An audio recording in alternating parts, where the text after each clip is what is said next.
Bem-vindos ao Leadercast, é um podcast em que a gente fala sobre propósito, sobre liderança, sobre empreendedorismo, em que o nosso objetivo aqui é te inspirar a refletir o maior líder da história, né? O meu nome é Caio Lacerda. Eu sou o Bernardo Vieira. Hoje a gente está com um convidado muito especial, mas antes dele ser apresentado, a gente apresentar ele, queria falar um pouquinho do patrocinador, né, que a gente sempre fala no início do vídeo, que é a Fiscale, né, onde a gente está. Esse aqui é o escritório da Fiscale, que é uma empresa de recuperação de crédito tributário, né. Recomendo que você vá no vídeo passado para ver o Ronaldo falando um pouquinho sobre Fiscale, né. Ele fala muito melhor do que eu. Mas é uma empresa que ela é especializada em ver se a sua empresa ela pagou impostos a mais ou impostos indevidos, né? E ela vai pegar esse crédito aí que você tem com o governo e te restituir esse dinheiro. Beleza? Isso aí, estamos aqui com um especialíssimo, né? Uma honra pra gente. PH, pode se apresenta aí, dá aí o seu currículo. Primeiro, obrigado pelo convite, uma honra poder estar aqui conversando com vocês. Parabéns pela iniciativa. Eu acho que hoje todas essas novas mídias ajudam e contribuem à disseminação de conhecimento, o aprendizado e, obviamente, o desenvolvimento, né? E se a gente está num local, num podcast para falar sobre liderança, né, nada mais do que falar de comunicação. Então, me apresentando, eu sou Paulo Henrique, sou casado com a Fabiane, tenho 3 filhos, sou formado em comunicação e hoje sou o único brasileiro que figura entre os 100 maiores comunicadores do mundo, né? Durante 6 anos eu estou nessa lista, representando aí o Brasil e representando a comunicação brasileira. Eu sempre dediquei a minha carreira inteira à área de comunicação. Comecei trabalhando na Vale, no setor mineral, e continuo trabalhando no setor mineral depois de 25 anos, hoje no IBRAM, que é o Instituto Brasileiro de Mineração. Sempre na área de comunicação e sempre ajudando as empresas e os seus líderes a comunicarem melhor, né? Na sua maioria das vezes. Trouxe a pessoa certa, né? Aqui. Pois é. Estamos precisando também de comunicar melhor a gente. E conta aí também, você tem um livro, né? Escreveu... Eu escrevi junto com a Rosália Del Gaudio, que hoje é diretora de comunicação da Localiza, esse livro, que é um dos poucos livros escritos em português, né, editados aqui no Brasil, que fala um pouco dos desafios da comunicação com os empregados, que é uma função do líder, né, nesse novo mundo. Isso a gente fez antes da pandemia, obviamente precisa de uma atualização porque tudo mudou tudo. Né? E foi editado pela ABERJ, que é a Associação Brasileira de Comunicação Empresarial, e ele já foi traduzido para o inglês e para o espanhol. Então é uma oportunidade também da produção brasileira estar atingindo outros profissionais de comunicação que ainda não falam português, né? Então nós durante 2 anos pesquisamos, entrevistamos mais de 80 profissionais de comunicação no mundo inteiro, de 35 países, para ver quais são as tendências na área de comunicação com os empregados, o que as empresas e principalmente o que os líderes precisam fazer para se comunicar melhor.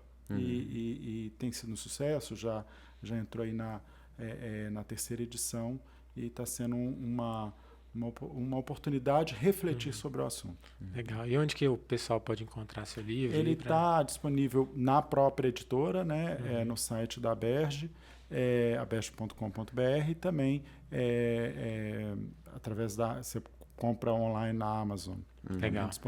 Parece ser tranquilo de ler, né? Um livro assim, que não é muito grande. Não, mas é denso.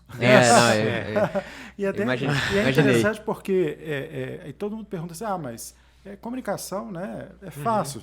E aí que mora o perigo, né? Como o processo de comunicação é algo que a gente faz no nosso dia a dia, nós achamos que profissionalmente basta a gente abrir a boca e falar alguma coisa que isso vai ser entendido e percebido. E esse é o primeiro grande erro que existe no processo de comunicação de qualquer pessoa, de qualquer líder e principalmente aqueles que exercem a função de liderança dentro das organizações.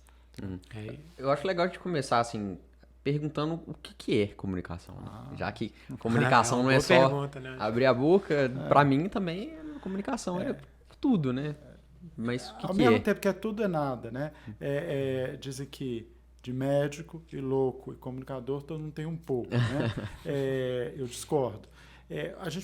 Primeiro ponto, vamos entender assim, o que é comunicação? Na realidade, a comunicação é quando eu compartilho, eu troco com o outro algo que nós chamamos de informação. Existe uma diferença muito grande entre informar e comunicar. Né? Informar é eu falar, ou eu escrever, eu mandar e falar assim, olha, toma aqui agora, é para você. Isso é informar. Comunicar é você estabelecer uma relação, né, com o outro ou com os outros. E para que você estabeleça essa relação, né, você tem que partir do pressuposto que a comunicação ela não ocorre no momento que eu falo, ela ocorre no momento que o outro escuta.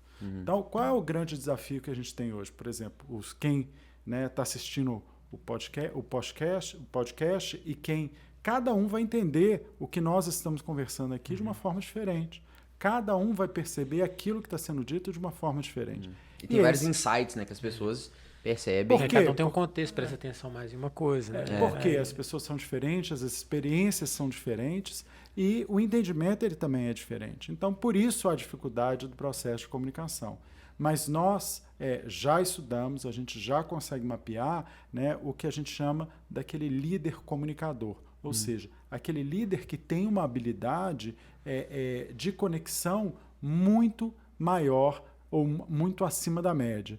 E é estudando, né, o desempenho desses comunicadores que a gente consegue estabelecer o que faz a diferença no processo de comunicação. E o primeiro deles, que muitas vezes a gente não faz, é o processo de empatia, né, que significa se colocar no lugar do outro. Geralmente a gente não faz isso. Geralmente o processo é o meu ponto de vista, da forma que eu quero, na hora que eu quero e se eu quero. E eu quero impor o meu ponto de vista, né, através de uma comunicação, usando o megafone, né, gritando no ouvido do outro. Isso não vai dar certo, isso não é comunicar. Né? Comunicar eu me coloco no lugar do outro, eu entendo qual é a situação do outro e eu faço toda a adaptação do processo de comunicação a partir do outro e não do meu ponto de vista. Né? E para isso você tem que, mais do que falar, você tem que escutar. E aí é um segundo ponto. Então eu parto da empatia, eu parto depois para o processo de escuta que nós não queremos escutar. A gente quer simplesmente falar. Né? Não existe um líder, não existe nenhum líder no mundo que não seja um bom comunicador. A posição e o reconhecimento da liderança está diretamente associado à sua capacidade de comunicar. Você pode até virar e falar assim, eu não gosto, eu não concordo. Porém, um líder comunicador sabe se comunicar. E ele utiliza várias técnicas que a gente pode conversar aqui ao longo do podcast, que são muito interessantes e que às vezes a gente nem presta muita atenção. Né? Mas todos são empáticos, todos escutam, né? E todos utilizam técnicas de performance para o processo de comunicação. Né? Isso é muito claro, por exemplo, quando você vê vídeos antigos lá do Steve Jobs apresentando o iPhone, aquela coisa toda, é muito diferente, por exemplo, sei lá, a apresentação da Multilaser, da Dell, enfim.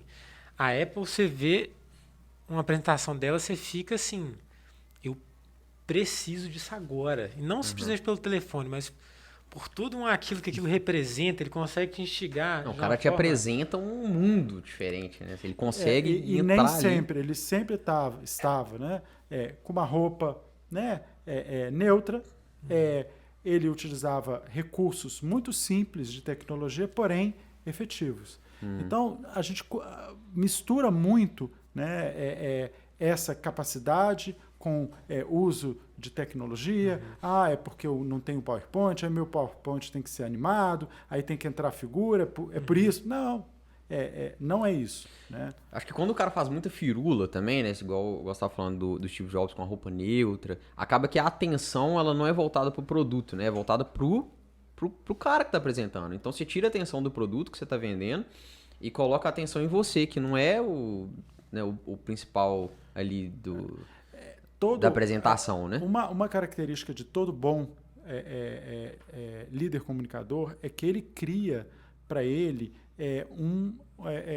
uma característica, ele cria um formato de comunicação que nós acabamos identificando e nós acabamos reconhecendo. Né? Você disse, olha, o Steve Jobs, né, são roupa neutra, ele se posicionava, era só ele no palco. Não é da época de vocês, mas um dos grandes comunicadores brasileiros foi o Chacrinha. Né? Se você for lá e der um Google e saber quem foi o Chacrinha, ele foi o precursor aí do programa de auditório na televisão. Ele se vestia como muita cor, ele distribuía bacalhau, né, para os participantes, ele tinha uma buzina que quem ia cantar e ainda tinha o troféu abacaxi. Então você pensa assim, mas pô, era um estilo, ele criou um estilo.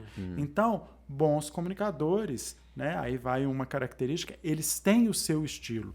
E não existe certo ou errado. Existe o estilo que é adequado para aquele momento ou para aquela finalidade. Né? Um bom comunicador, além de saber, né, de se colocar no lugar do outro, de saber ouvir, ele tem uma terceira característica. Toda a comunicação dele é intencional.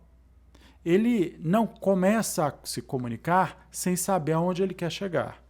E, para isso, ele apresenta uma quarta característica, que ele se prepara. Né? É óbvio que uma pessoa que tem uma habilidade, ela precisa de menos preparo. Né? Ela precisa de menos tempo para se preparar. Mas todos se preparam. E esse processo de preparação também está relacionado à escolha, né? O que eu vou falar, quando eu vou falar, aonde eu vou andar, para onde eu vou olhar e quais são as informações que eu vou passar.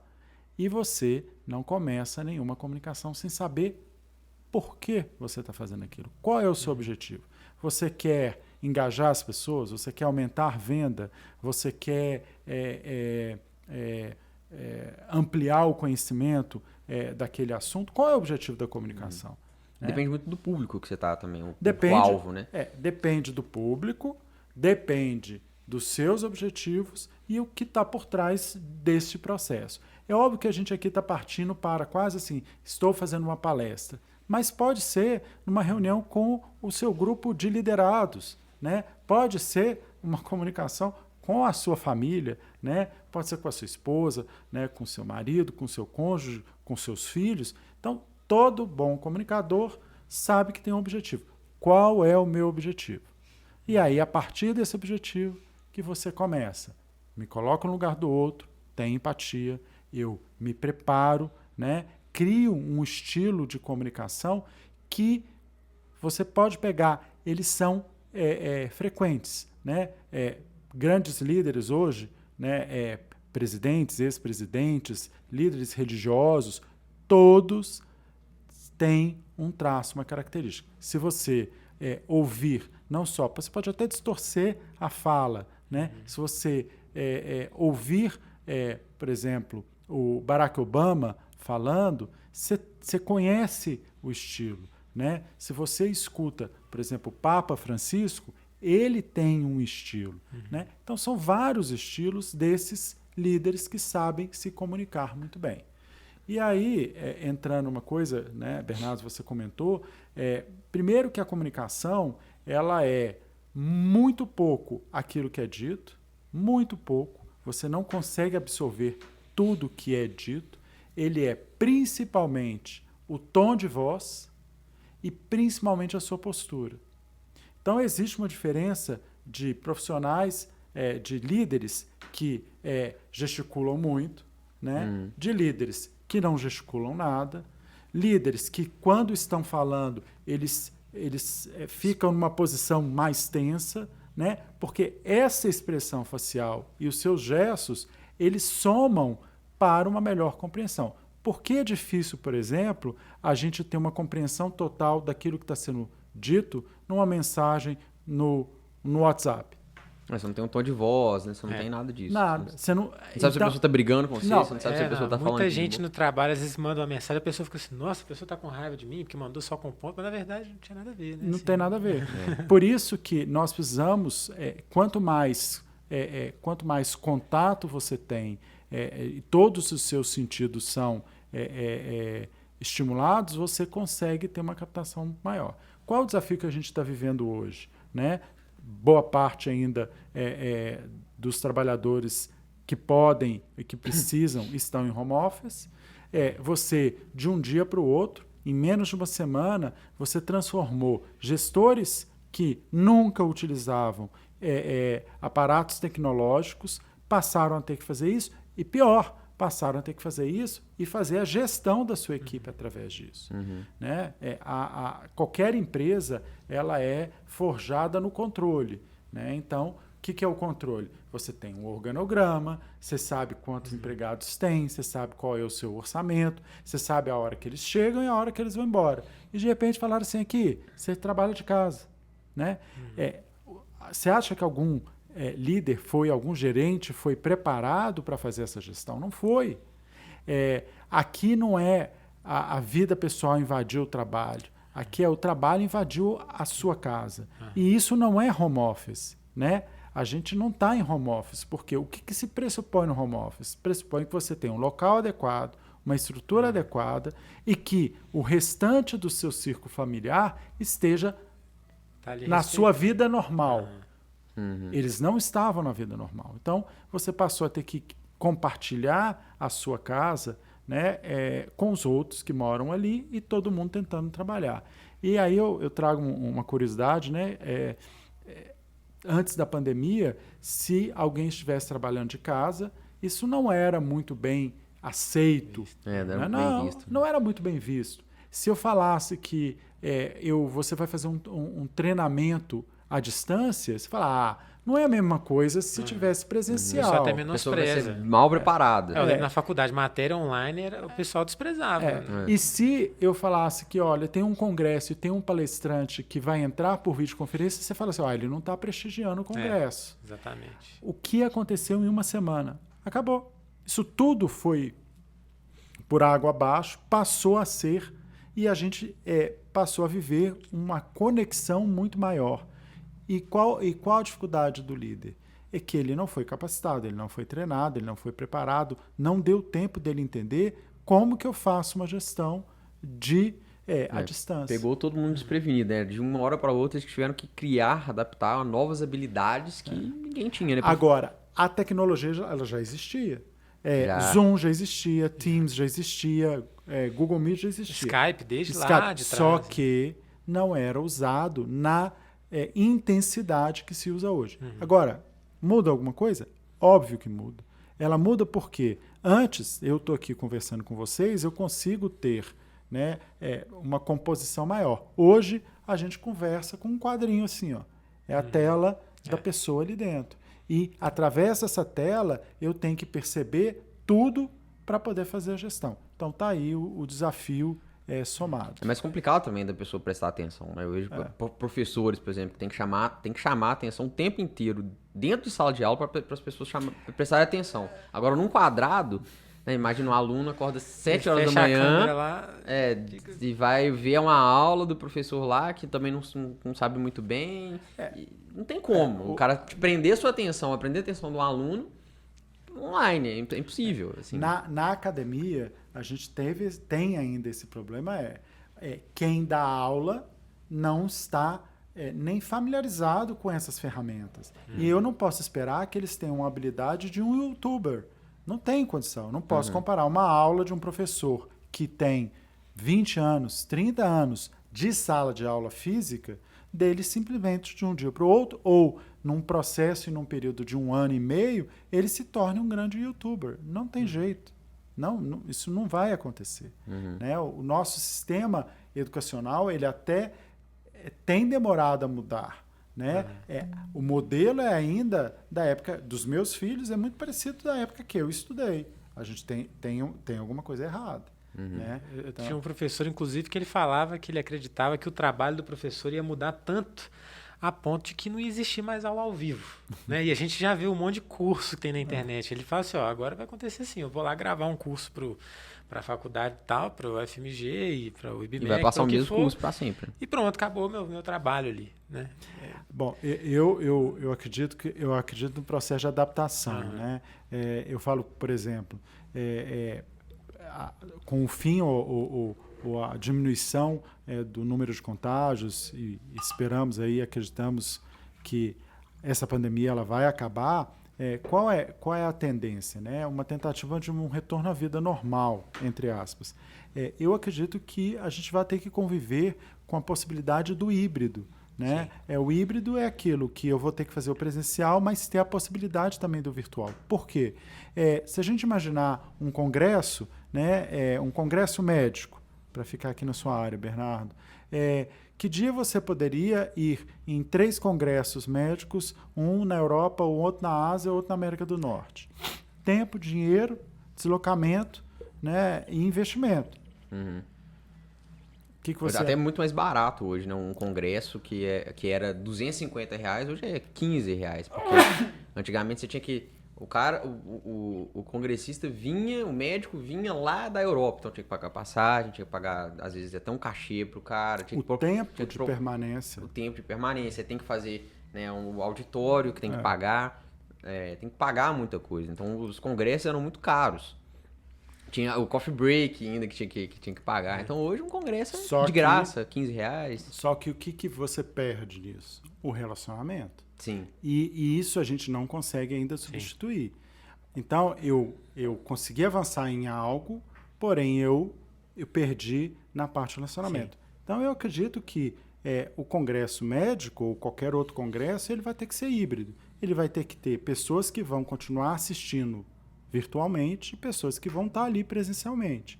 E é um desafio, né? Porque são 2 universos completamente diferentes. Né? Você vai ter que quase fazer uma produção de televisão. Né? Você vai ter que aproximar a câmera, você vai ter que fazer corte, você vai fazer enquadramento. Não é simplesmente conectar todo mundo. O áudio. São todas essas questões. Né? Eu senti na pele. Eu fiquei um ano e pouco de home office. Né? Desde que... Assim que estourou a pandemia, fiquei assim, até dormi o dia inteiro. Né? Antes lá eu tinha horário. Fui para casa, não tinha mais. Aí trabalhava até 10 horas da noite, 11 horas da noite. Mas assim, uma das grandes assim dores que eu senti, que eu vi nesse período de home office foi exatamente a questão da comunicação, do convívio. E é interessante porque tudo ficou mais rápido, né? A gente acelerou. Porque o que acontece hoje, né? Você sabe que a pessoa não precisa pegar um avião, a pessoa não precisa se deslocar, então você consegue agilizar o processo de tomada de decisão, de projetos e tudo. Por outro lado, as pessoas estão trabalhando de forma mais solitária. Então você tem menos criatividade, você tem menos troca e você tem uma possibilidade maior de erro, né? Em qualquer área. Porque antes você tinha a oportunidade ali de fazer uma troca, olha, vamos ali, vamos conversar, deixa eu entender isso. Hoje você não faz. E a gente acelerou esse processo, então é uma perda que a gente tem nessas algumas vendas relações. Presenciais também, às vezes você quer mostrar o produto, é uma coisa que você perdeu isso também. Particularmente, eu tenho uma dificuldade muito grande no processo de consumo, né, de não ver. Né? A Fabiana, minha esposa, ela é o contrário, né? Ela tem a facilidade da compra online e não erra. Eu já tenho, mas é característica. E veja que não é questão de geracional, e não é questão de idade. Né? Tem um outro exemplo, a minha filha mais velha, a Paula, por exemplo, ela consome livro físico. Né? A Fabiane só lê no tablet. Eu já não consigo ler em tablet, computador. Eu também não. Agora, cansa demais a vista. Não é só nem isso. Eu preciso pegar, preciso abrir. O cheiro do livro, isso faz para mim diferença. Né? Agora, minha filha, 16, a mesma coisa.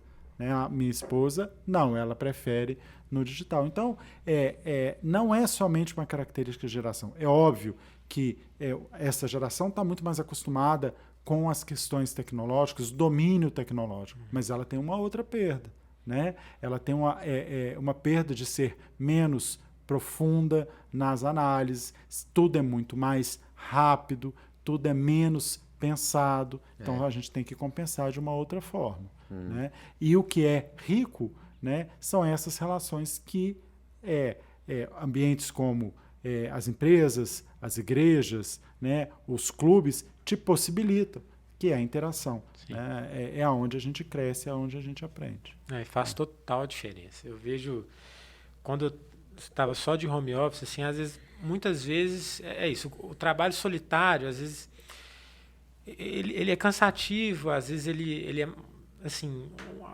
fica parecendo que é uma cobrança, a pessoa às vezes só te chama para ver se o negócio está pronto, aí uma outra pessoa não sabe o que você está fazendo, acha que você está enrolando para fazer o trabalho dela, e fica um negócio meio assim. Hoje eu já retornei, na verdade a gente está no sistema híbrido, mas é muito diferente, assim, que quando você senta, quando você está ali do lado da pessoa e você começa a discutir pontos estratégicos ali do que você está preparando, você tem uma troca de ideias, surge pensamentos novos para você incluir nessa apresentação, para você incluir nesse estudo, o trabalho flui muito melhor, né? E fora que você cria ali um certo vínculo, uma amizade com as pessoas ao seu redor ali, então fica mais leve assim o clima, né?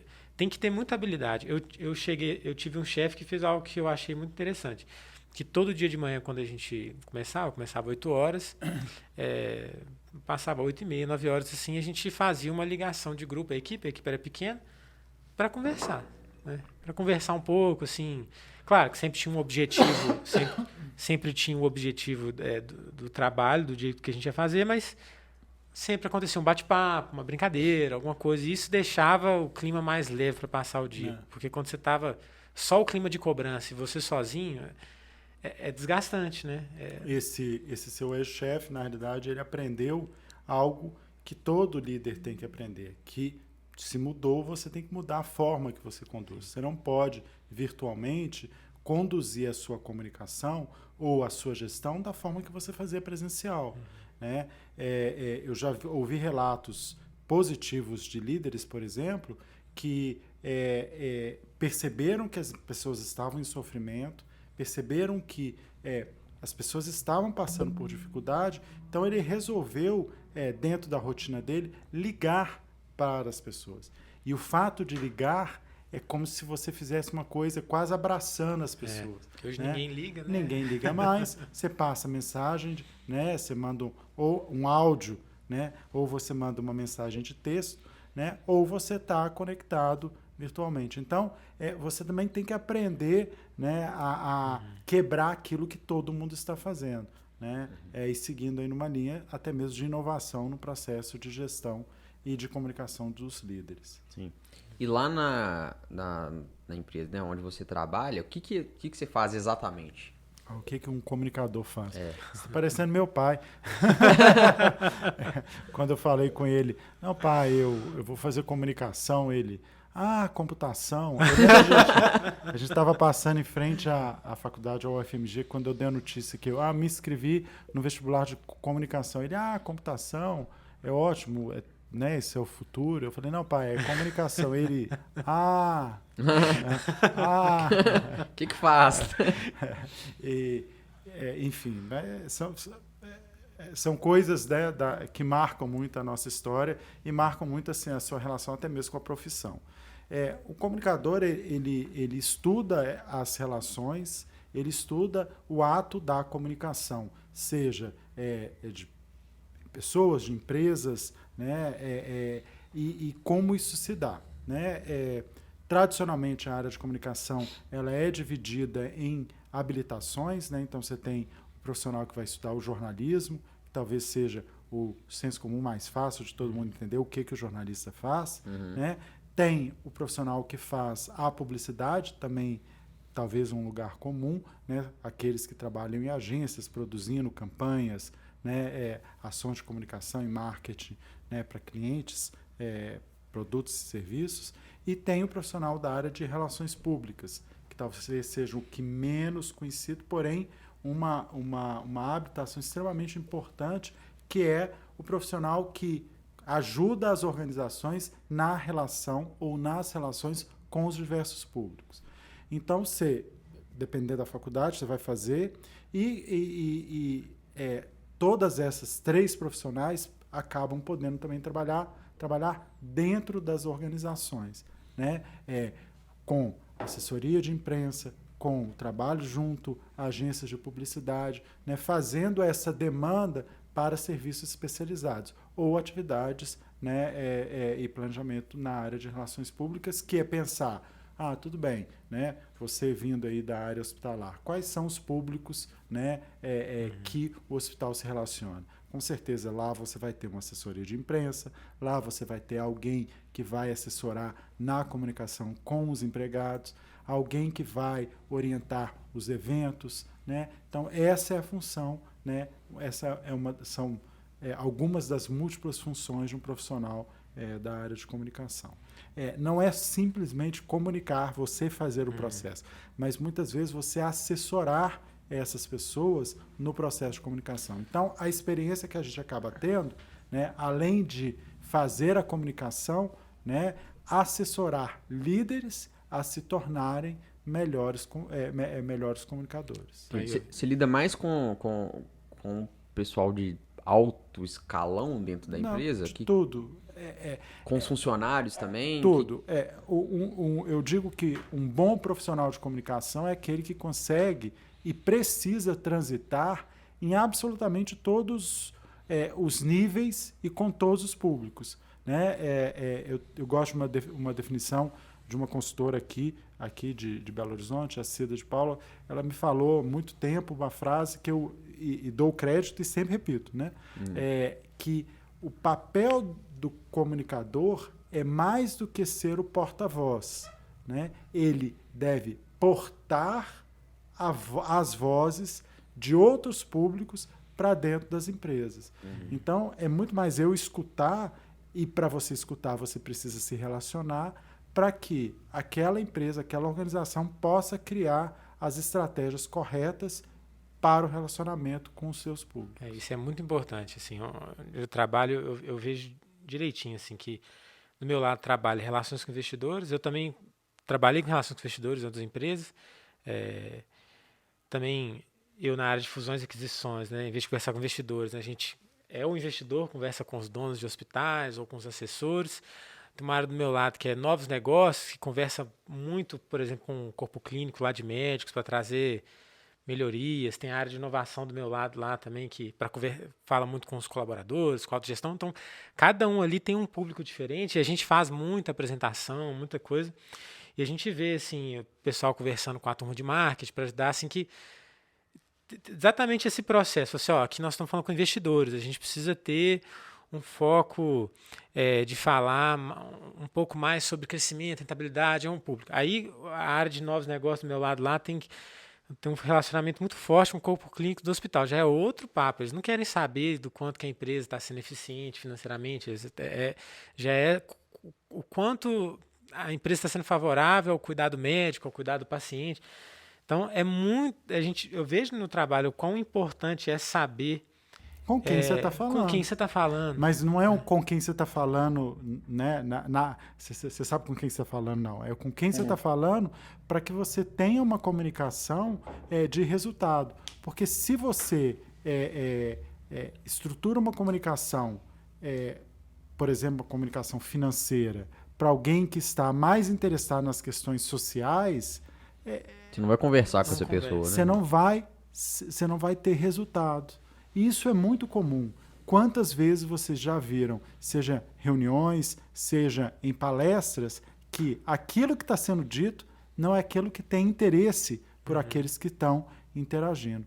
Então, é esse o papel, né, do profissional de comunicação, ajudar os executivos, ajudar as organizações a fazer, a ter uma comunicação mais eficiente nessas relações.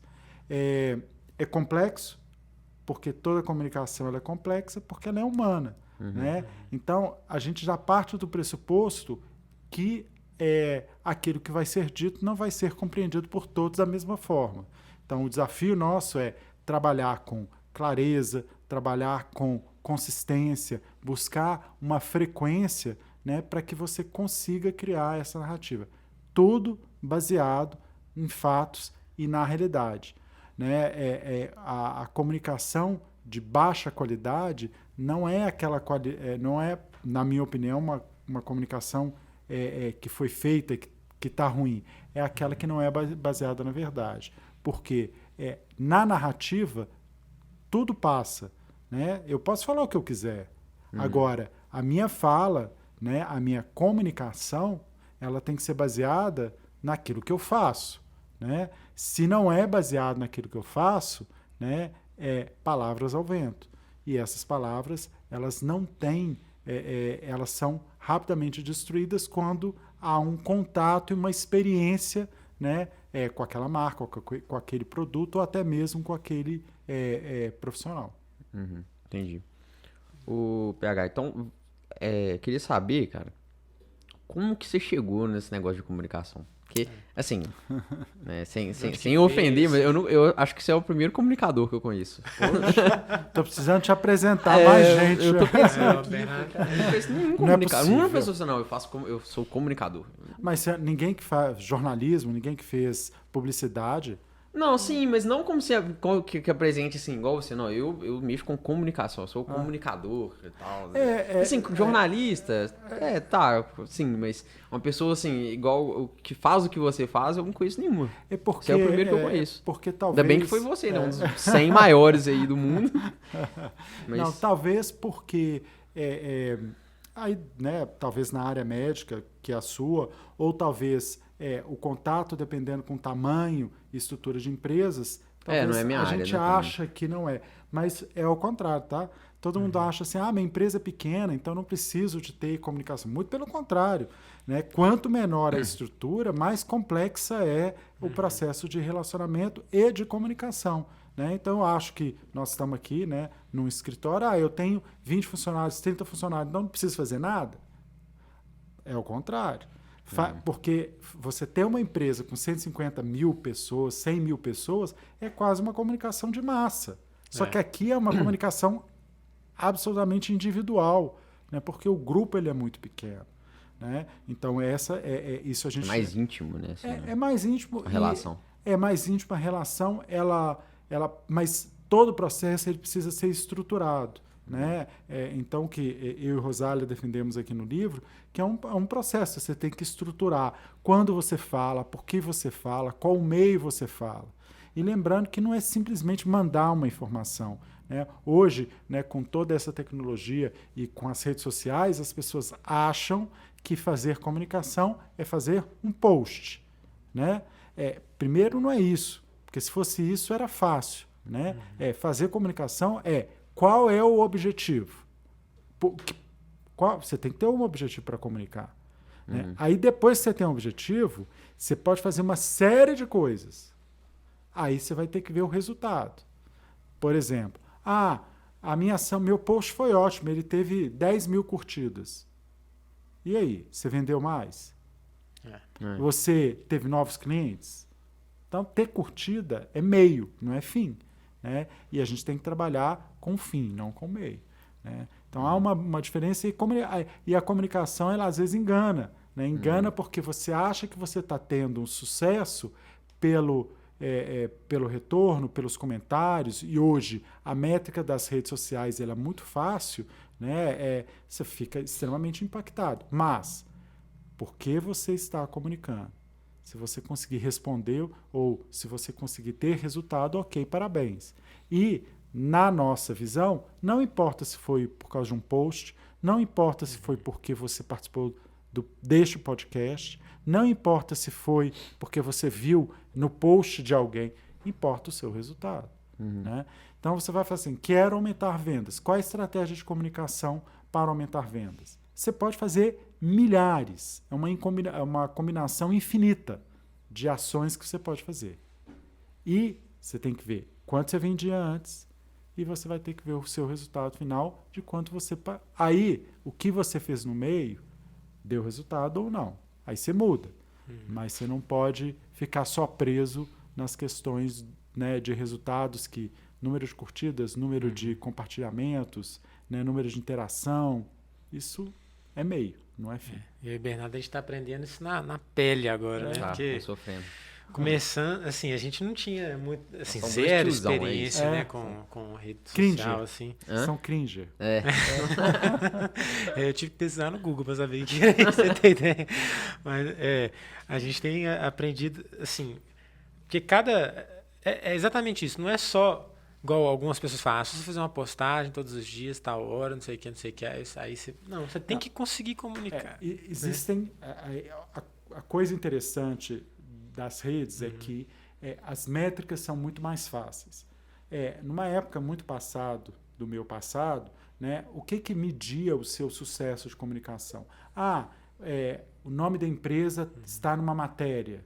Né, e a gente media centímetro por coluna. Você media lá com a regra para saber e calculava. Olha, nós tivemos uma exposição de X. E isso era a nossa métrica. Hoje, você abre aqui, eu consigo, pelo meu celular, saber quantas pessoas entraram, quem entrou, da onde elas são, quem viu, como que ela clicou ainda. e como ela clicou e quanto tempo o olho dela ficou aqui na tela. Isso é fantástico. Mas a máxima de que o simples fato da pessoa ter clicado, ela não significa que ela teve resultado. E aí eu vou dar um exemplo recente, né, para vocês ficarem impactados, já que vocês são cringer e não conhecem o que é. Vocês têm conta no TikTok? Temos. A gente criamos para o podcast, porque antes não tinha não. Não tinha, a gente...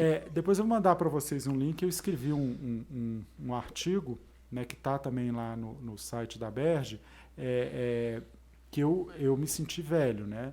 Primeiro, a Paula virou para mim, pai, você tem Facebook? Né? Isso é coisa de velho. Né?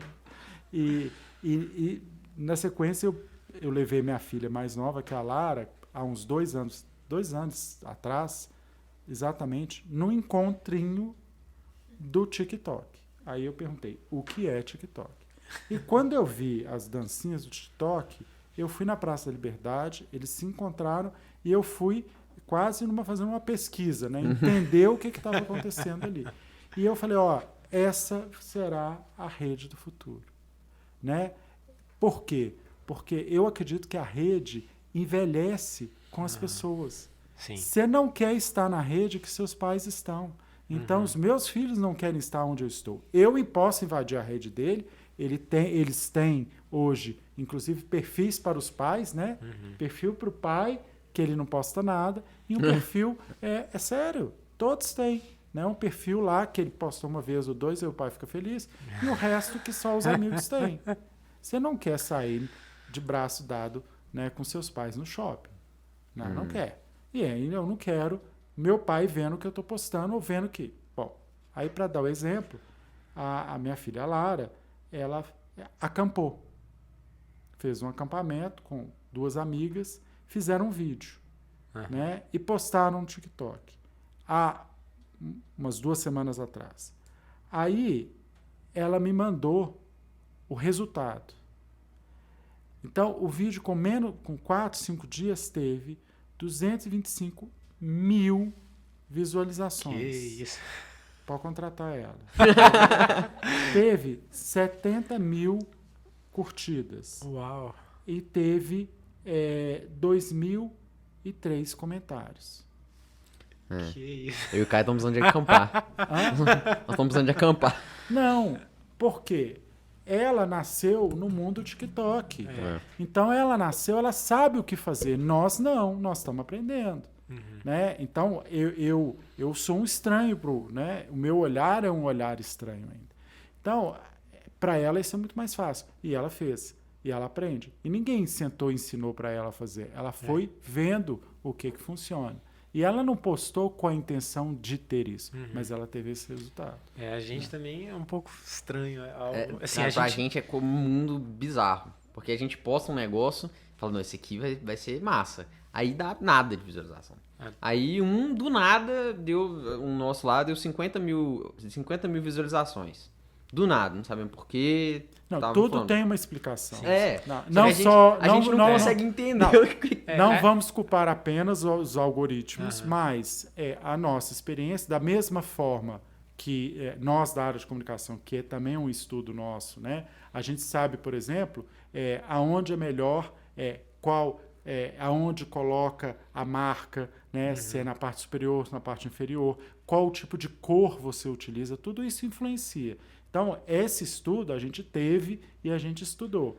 Agora a gente migra para um processo das redes sociais. Então, as redes sociais têm horário, ela tem tamanho, ela tem palavra-chave, ela tem toda essa configuração para te ajudar e te impulsionar, né? Para facilitar o impulsionamento.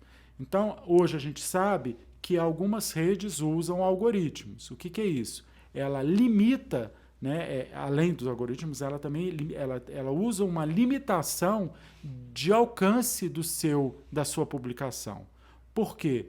Porque o ganha-pão dessa rede se chama publicidade. Então, assim, você quer impulsionar, você paga. O custo é muito barato comparado com uma mídia tradicional. E o resultado é muito mais fácil de você mensurar, né? Diferente de... quantas pessoas leram a matéria no jornal? Isso aí. Quantas pessoas assistiram um programa de televisão? Isso é uma estimativa, isso não é uma certeza. Mas aqui, né, a gente consegue saber exatamente quantas pessoas interagiram, tiveram ação e etc. E a gente viu até que o público do Instagram não é exatamente o mesmo do TikTok, que a gente tem reparado. Cada rede tem as suas características de como ela é estruturada, de como ela funciona e qual é o público. Então, por exemplo, uma rede profissional, né, você vai lá para o LinkedIn. Sim. Talvez o perfil de vocês esteja muito mais no LinkedIn do que nas outras. Porém, o LinkedIn não tem a mesma...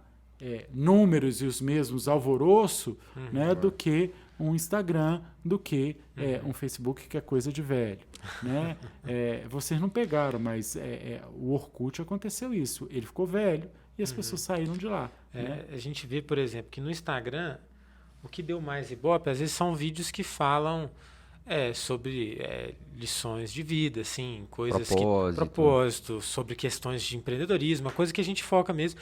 E no TikTok, eles não deram tanto ibope assim. O que deu mais ibope no TikTok, olha só, foi um vídeo que um dos convidados, que ele foi militar e tal, e ele falou que no Exército as mulheres são muito respeitadas. É muito igualitário, assim. Falou isso, só isso. E no Instagram, esse vídeo assim, deu nada demais. 2.000 visualizações. No TikTok... 51, estamos com 51 já. No TikTok, aquilo que aos nossos olhos nada demais virou uma briga política nos comentários sem fim. E aí o vídeo foi super impulsionado pelo TikTok, já tem lá mais de 50 mil visualizações. Mas a gente viu que foi e os comentários o quê? Falando diferente. Que tem ou que não tem, ou a gente concorda? Não, é gente falando assim, quero ver mulher falando agora, porque o cara falar é fácil. Você tá respeitando a patente, não a mulher. Aí vem uma mulher e fala, não, lá é assim mesmo. Aí vem um cara e fala assim, Bolsonaro. Aí vem outro cara e fala, não, vocês são tudo bolsominion e não sei o quê. E aí os militares... sei lá. Começou uma discussão que não tem nada a ver com o podcast, né? E aí a gente viu, realmente o público já é diferente, né? Eu acho que o TikTok talvez seja um público um pouco mais novo, talvez tenha outro foco também. Os mais velhos também estão invadindo, né? Eles têm, todo mundo quer estar onde está todo mundo, né? Você quer ser convidado para a festa mais popular. E hoje o ambiente de maior crescimento é o TikTok, né?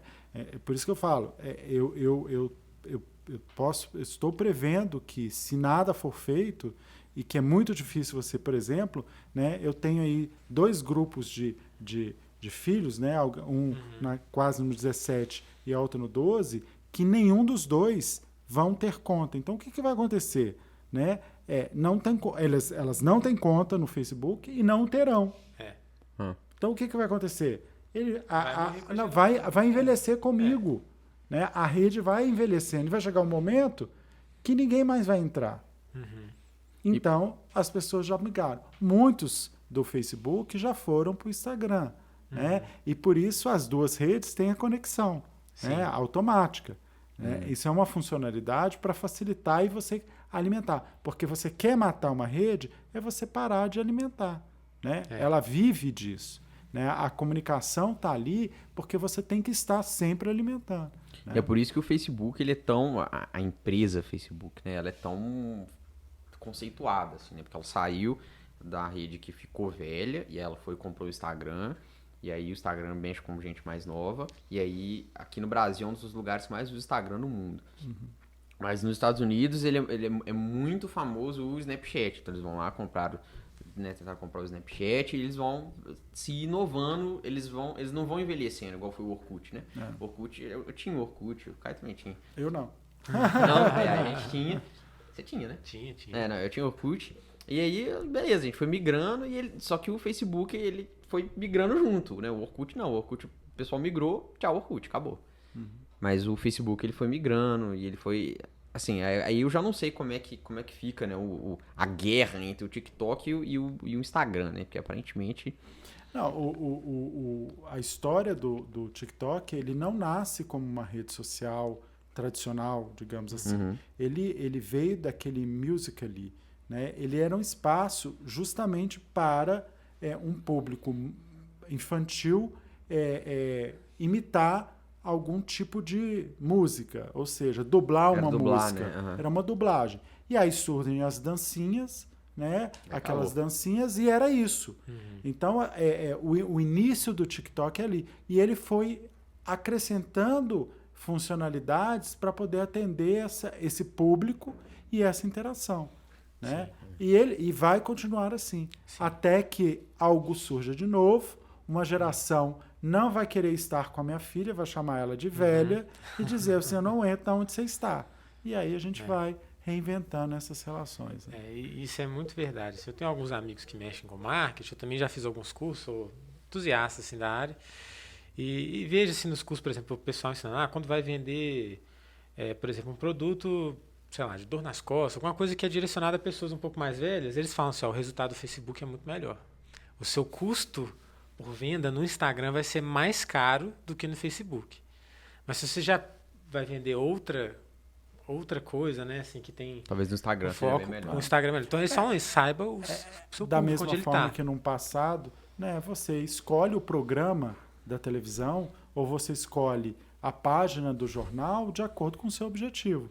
Não tem nada a ver você, por exemplo, fazer a venda de um produto de saúde nas páginas policiais de um jornal. Né? Ou você pegar um programa, né, destinado ao homem, né, classe A, B, C, faixa etária de 60 para cima. Você vai postar ali um produto que não é direcionado a eles, não faz sentido. Exatamente. Então, esses nichos eles precisam ser entendidos, né, no processo, né, de comunicação, no processo de promoção de qualquer produto e serviço. Né? Se você não conhece o meio que você está, se você não conhece com quem você está falando, a sua comunicação jamais será eficiente, muito pelo contrário. Né? Você vai errar, você vai ter dificuldade de se comunicar bem. Sim, eu já teve um episódio do Flow, eu acho, com o Primo Rico lá, que é um outro podcast, eles falando sobre a diferença em que ambos os canais ganhavam no YouTube. Né? Um é um podcast, assim, ele é generalista, assim, ele não... Ele é mais focado no convidado, ao invés de um tema. Ele não tem um tema, ele não é liderança, ele é o convidado que tiver ali, né? Uma pessoa famosa, uma pessoa referência, enfim, mas pode surgir qualquer assunto. Enquanto o Primo Rico que foi ali, ele é um cara focado 100% em finanças e investimentos, né? E eles estavam falando que os números de visualização do Flow são muito maiores que do Primo Rico. Entretanto, eles ganham menos. Por quê? O que eles falaram lá que eu achei interessante? O canal ali que ele é generalista, que tipo de propaganda conversa com aquele público? Né? Assim, vai depender de quem. Exatamente. Como ele é muito aberto, vai ser o quê? Propaganda de refrigerante? Vai ser propaganda. Agora, o podcast ou o canal no YouTube, aquele lá que tem, por exemplo, um nicho de finanças. O YouTube sabe que aquele público que assiste aquele vídeo está muito mais propenso a comprar um curso de finanças ou abrir conta numa numa corretora vai querer aportar naquela... Então é muito mais eficaz o anúncio para esse público nichado. Então eles ganham muito mais. E o que para nós, né, que trabalhamos com isso, o que mudou? Primeiro, né, você faz isso com uma facilidade muito maior, você programa um robô para poder fazer isso, não precisa ter ninguém ali ficar olhando assim, manda o arquivo para cá, manda para lá, e tudo automatizado. Então, essa é a facilidade. E você, ao anunciar, né, enquanto cliente, você consegue saber o que deu resultado ou não. Sim. Pelas vendas convertidas, pelos cliques acertados, e você pode, ao longo do seu processo, ir adequando. Isso é fantástico, é uma grande evolução. A gente não tinha isso num passado muito recente, era tudo muito manual. Né? Exatamente. Você mesmo teve que se adaptar bastante, né? Porque você saiu de um mundo e foi para o outro. Pra você ter uma ideia, né, eu tenho 49 anos, quando eu estava no último período da faculdade, o primeiro computador estava entrando no curso de comunicação e as pessoas estavam tendo aula de como criar uma pasta, como salvar um arquivo. Que coisa. Então, eu estou falando hoje um menino de 3 anos já consegue fazer isso. Sabe nem ler, já sabe fazer isso. Eu estou falando de 1995. Que você ter um computador era tão caro, né, que era muito difícil você ter um PC em casa, era assim, algo... Né, de outro acontecimento. Mundo, né? E tudo foi muito rápido, né? Então, você pega aí, eu estou com 26 anos, 25 anos de formado, 26, tudo aconteceu muito rápido. E isso é difícil a adaptação. Não sou nativo digital, eu aprendi a ser digital e seria um eterno estrangeiro. Né? Eu gosto muito dessa comparação de que quando você entra num lugar, num meio que você não é como se você fosse um estrangeiro falando um outro idioma. Você pode até falar muito bem, mas você ainda vai ter sotaque, tem algumas coisinhas que você não vai saber e que você vai errar e as pessoas vão ver que você não é daquele lugar. Né? Não só pela idade, mas pela sua falta de familiaridade, de conhecimento. Então, aí vai mais um desafio para o líder que comunica, né? Porque você está comunicando agora com faixas etárias muito diferentes, expectativas diferentes, né? Existe hoje uma rotatividade no trabalho muito maior do que existia antes. Uma característica, né, talvez da geração do meu pai, você entra numa empresa, né, e você só sai de lá quando você aposenta, então a sua vida inteira é uma única referência. Né? Pega você, quanto tempo você está no mercado e com quantos lugares você já foi. Né? Então, é uma relação diferente. E essa relação diferente pressupõe que para liderar esses tipos, né, de perfis, ele tem que ser uma comunicação diferenciada e um líder diferenciado. Sim, um grande exemplo assim, que eu tenho de líder que faz exatamente isso é o apóstolo Paulo. Né? Na Bíblia tem aquele texto que Paulo fala assim, me fiz grego para com os gregos, judeus para com os judeus, né? E ele fala exatamente a adaptação que ele tinha para falar com qualquer público. Com qualquer público, né? Isso é tão antigo quanto né, o que está relatado ali na Bíblia, e você vê, inclusive, por exemplo, por que o uso de parábolas, né? Por que era muito comum? Porque era a forma de se comunicar e das pessoas compreender aquilo que estava sendo dito, porque lá naquela época você não tinha nenhum outro material de apoio. Hoje eu consigo mostrar um gráfico aqui para você, eu consigo fazer um desenho, consigo plotar alguma coisa, posso mostrar a tela do meu celular se necessário, né? Lá naquela época não. E como era baseado, né, a comunicação? Era 100% uma comunicação oral. Né? E uma outra característica de um bom líder comunicador é aquele que hoje a gente chama, ele utiliza a técnica de storytelling, ou seja, ele conta uma história. Né? Então, a gente tem exemplos na Bíblia, né, de uso do storytelling para garantir uma melhor compreensão. Então, você pode observar que bons líderes comunicadores, eles vão o tempo inteiro, no meio do caminho, ou no início, ou no fim, ele te conta uma história. Por quê? Porque você já nasceu, quando você nasceu, né, os seus pais começaram a te contar histórias. Então, nós estamos acostumados, desde cedo, a ouvir história. Então, por isso que é o fenômeno novela, né? Por isso que o fenômeno filme, né? Porque todos são narrativas baseadas em histórias. Então, quando as empresas, quando o líder consegue utilizar dessa técnica, ele tem um resultado muito melhor do que eu simplesmente falar dados. Agora, se eu começo aqui explicando para vocês e contando a minha história e, no meio dessa história, colocar aquilo que eu preciso, a compreensão vai ser muito melhor e o resultado vai ser muito melhor. Legal. E conta aí pra gente como é que foi que você chegou na comunicação, de onde veio isso. Falando em história. Falando em história, agora você conta agora é a hora do storytelling. Não, eu já contei várias histórias aqui. Eu cheguei na comunicação, eu ainda estava, né, na escola, sem saber muito para que caminho iria, né? Eu acho que a gente chega no momento da idade, biológicas ou exatas, né, ou humanas. Eu já sabia, já tinha excluído a parte biológica, então sobrou humanas, né? E quando você vai pegar na humanas, você vai dizer o que você gosta, o que você tem interesse. E eu sempre tive muito interesse, não só, né, em me relacionar, né, em ter a oportunidade, né, de contar a história, né, de escrever história e de ler. Então, isso me levou para a comunicação, né? E é interessante que eu, muito cedo, fui exposto a esses desafios. Eu acredito que um profissional, qualquer profissional, ele precisa ser exposto a essas experiências. Porque se você não é exposto você não aprende. Uhum. Então, eu sempre fui aquela pessoa que alguém virava assim, vamos fazer, eu topo. Nem sei o que é, eu topo. Vou fazer.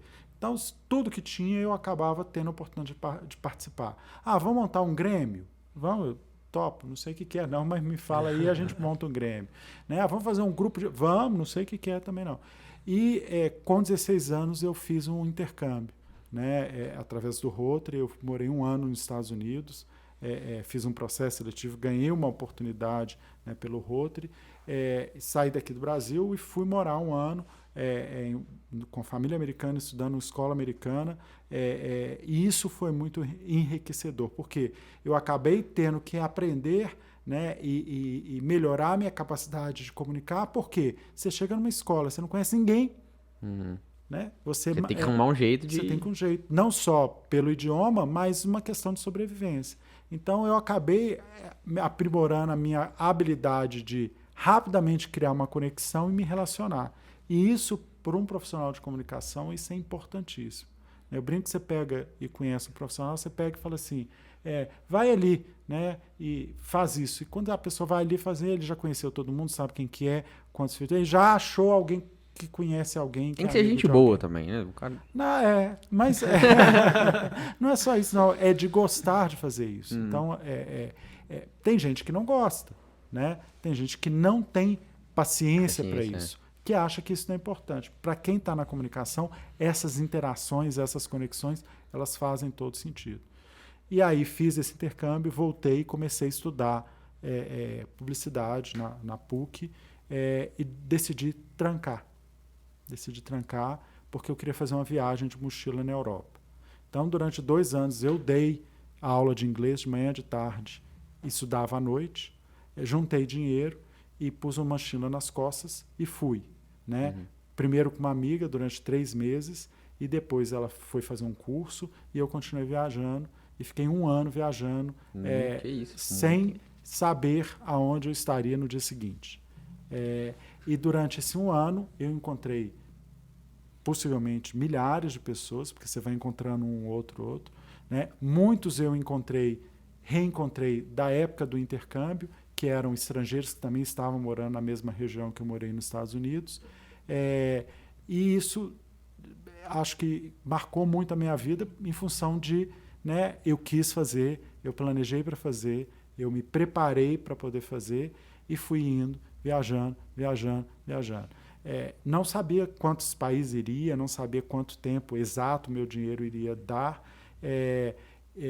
Tinha planejado Europa e depois eu iria para os Estados Unidos para visitar a minha família, que eu tinha morado.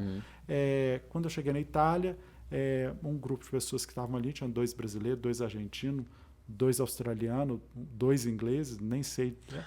Nós estamos indo para a Grécia. Eu falei, bora, né? bora, nunca fui. Fazer nada Inverno, frio, não tinha ninguém indo para lá, fomos para a Grécia. Aí chegou na Grécia, essa brasileira que eu viajei, a Kitty, uma grande amiga, ia voltar para estudar em Londres. Eles falaram, nós estamos indo para a Turquia. Fazer nada, vamos para a Turquia. Né? Aí chegou na Turquia, esses 2 australianos falaram assim, não, acho que a gente quer ir para o Egito. Vamos para o Egito? Eu falei,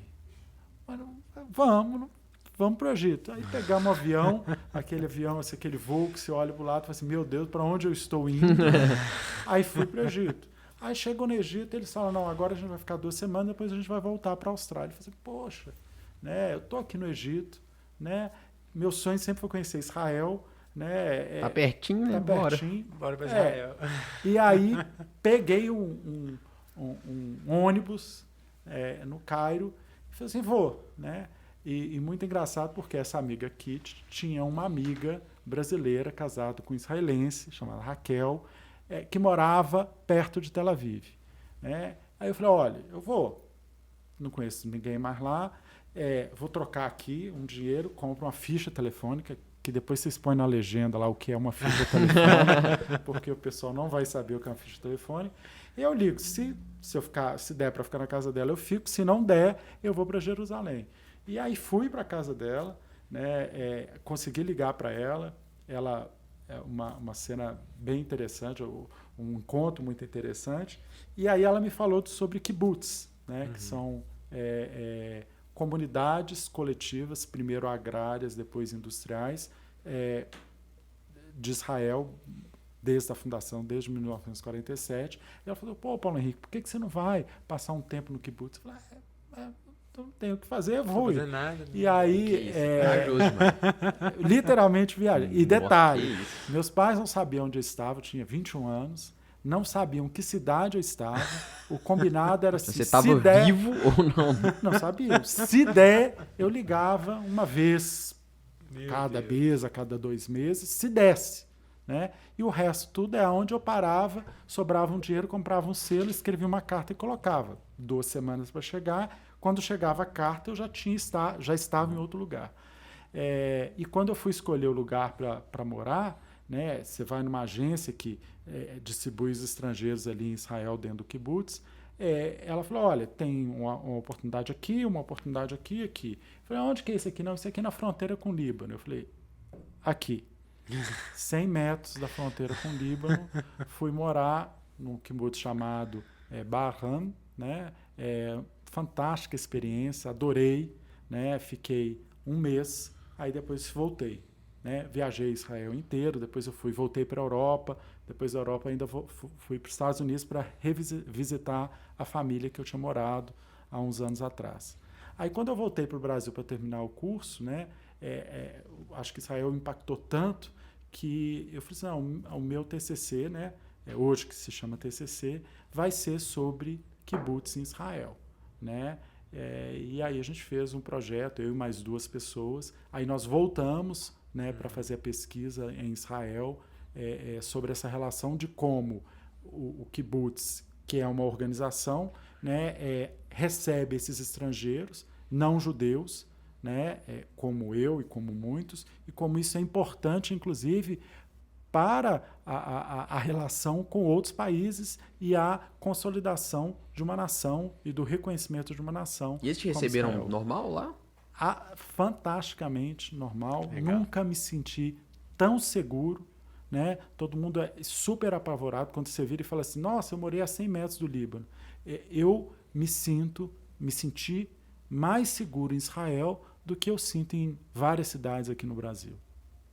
Várias, não tem dúvida. Não tem absolutamente nenhuma Cara, eu tô dúvida. impressionado, você ficou 1 ano, cara. 1 ano. Eu fiz um mochilão, fiquei 1 mês. Eu falei, nossa, rodei pra caramba. Tal. Um ano é bizarro. Não, é um propósito. Eu tinha ali um objetivo. Eu tinha um objetivo de rodar. Né? De rodar, de conhecer, de ter oportunidade. Né? E essas viagens acabam forçando, talvez, e me ensinando a capacidade de rapidamente fazer essas conexões, né? E aí só mais um caso interessante, que tudo tem um propósito, né? Tudo acontece por algum motivo. Eu encontrei, e todo mundo que eu sempre encontro, eu sempre pego os contatos, né? Porque um dia este contato será importante na sua vida. E antes tudo no papel, hein? Isso aqui não existia, não. Eu perco o contato em 3 horas, tranquilo. Tudo meu em papel, tudo. Na época, né? Agora eu estou meio tecnológico. E eu encontrei uma pessoa, né, um americano, numa cidade, num albergue em Lugano, na Suíça. Tá? Ele morava nos Estados Unidos, ele morava no estado, ele morava em Atlanta. Era isso que eu sabia, o nome dele Peter. Eu viajei, não tive contato absolutamente nenhum com ele, e eu tive um problema, né, fazendo uma conexão nos Estados Unidos, que eu tinha combinado de encontrar com uma pessoa em Atlanta e essa pessoa nunca apareceu, né? E sumiu, né? E eu não tinha nenhum dinheiro, era a minha última parada antes de ir para Nova York e voltar para o Brasil, então depois de um ano você não tem muito dinheiro, né? Para ser mais preciso, eu tinha $10 e eu já tinha feito a conta. Olha, se eu vou ter que parar, eu vou ter que ficar sexta, sábado, domingo e segunda com $10, né? Era o último destino meu, né? Bom, não vou para nenhum hotel, né? Porque com $10, não, eu vou ficar no aeroporto, né? Eu pensei, cheio de mala de um ano. E eu falei, $10 eu vou dividir aqui por 4, né? Acho que dá uns $2 aqui por dia para comer, né? E aí, o que você come com $2? Lá da época dava talvez um hambúrguer. Um hambúrguer. 1,5, talvez, né? Por dia. Eu sento, mas naquela época tudo era bom. Eu sento, escrevo, leio, fico fazendo alguma coisa, né? Nossa, eu não ia ficar assim de jeito nenhum.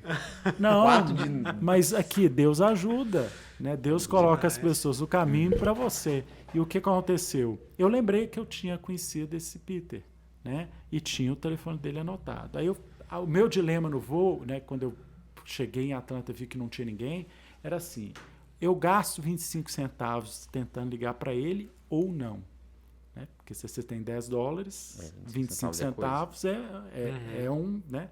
E aí troquei e liguei. Ele atendeu, ele estava no telefone que eu liguei, ele morava perto de Atlanta, eu expliquei a situação, ele falou assim: Paulo Henrique, não se preocupe, eu vou aí te pegar. Passei o melhor final da semana. Sério? Não, na minha vida. Não, cara, ele pegou. gente boa também.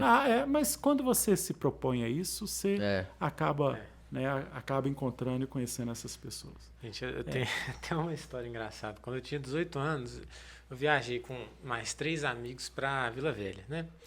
E aí tinha inaugurado o trem da Vale. A gente falou assim, não, vamos voltar de trem, né? A gente quis fazer essa aventura, né? Vamos voltar de trem, 13 horas de viagem.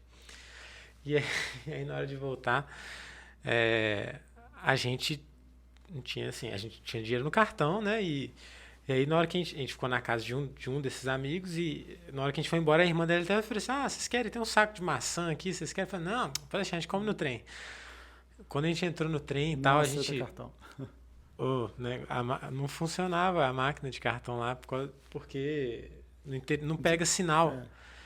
O desespero. A gente tinha levado jogo para jogar, para fazer assim, ia ser a viagem, né? Assim, comer o jogo. Não, ia ser assim.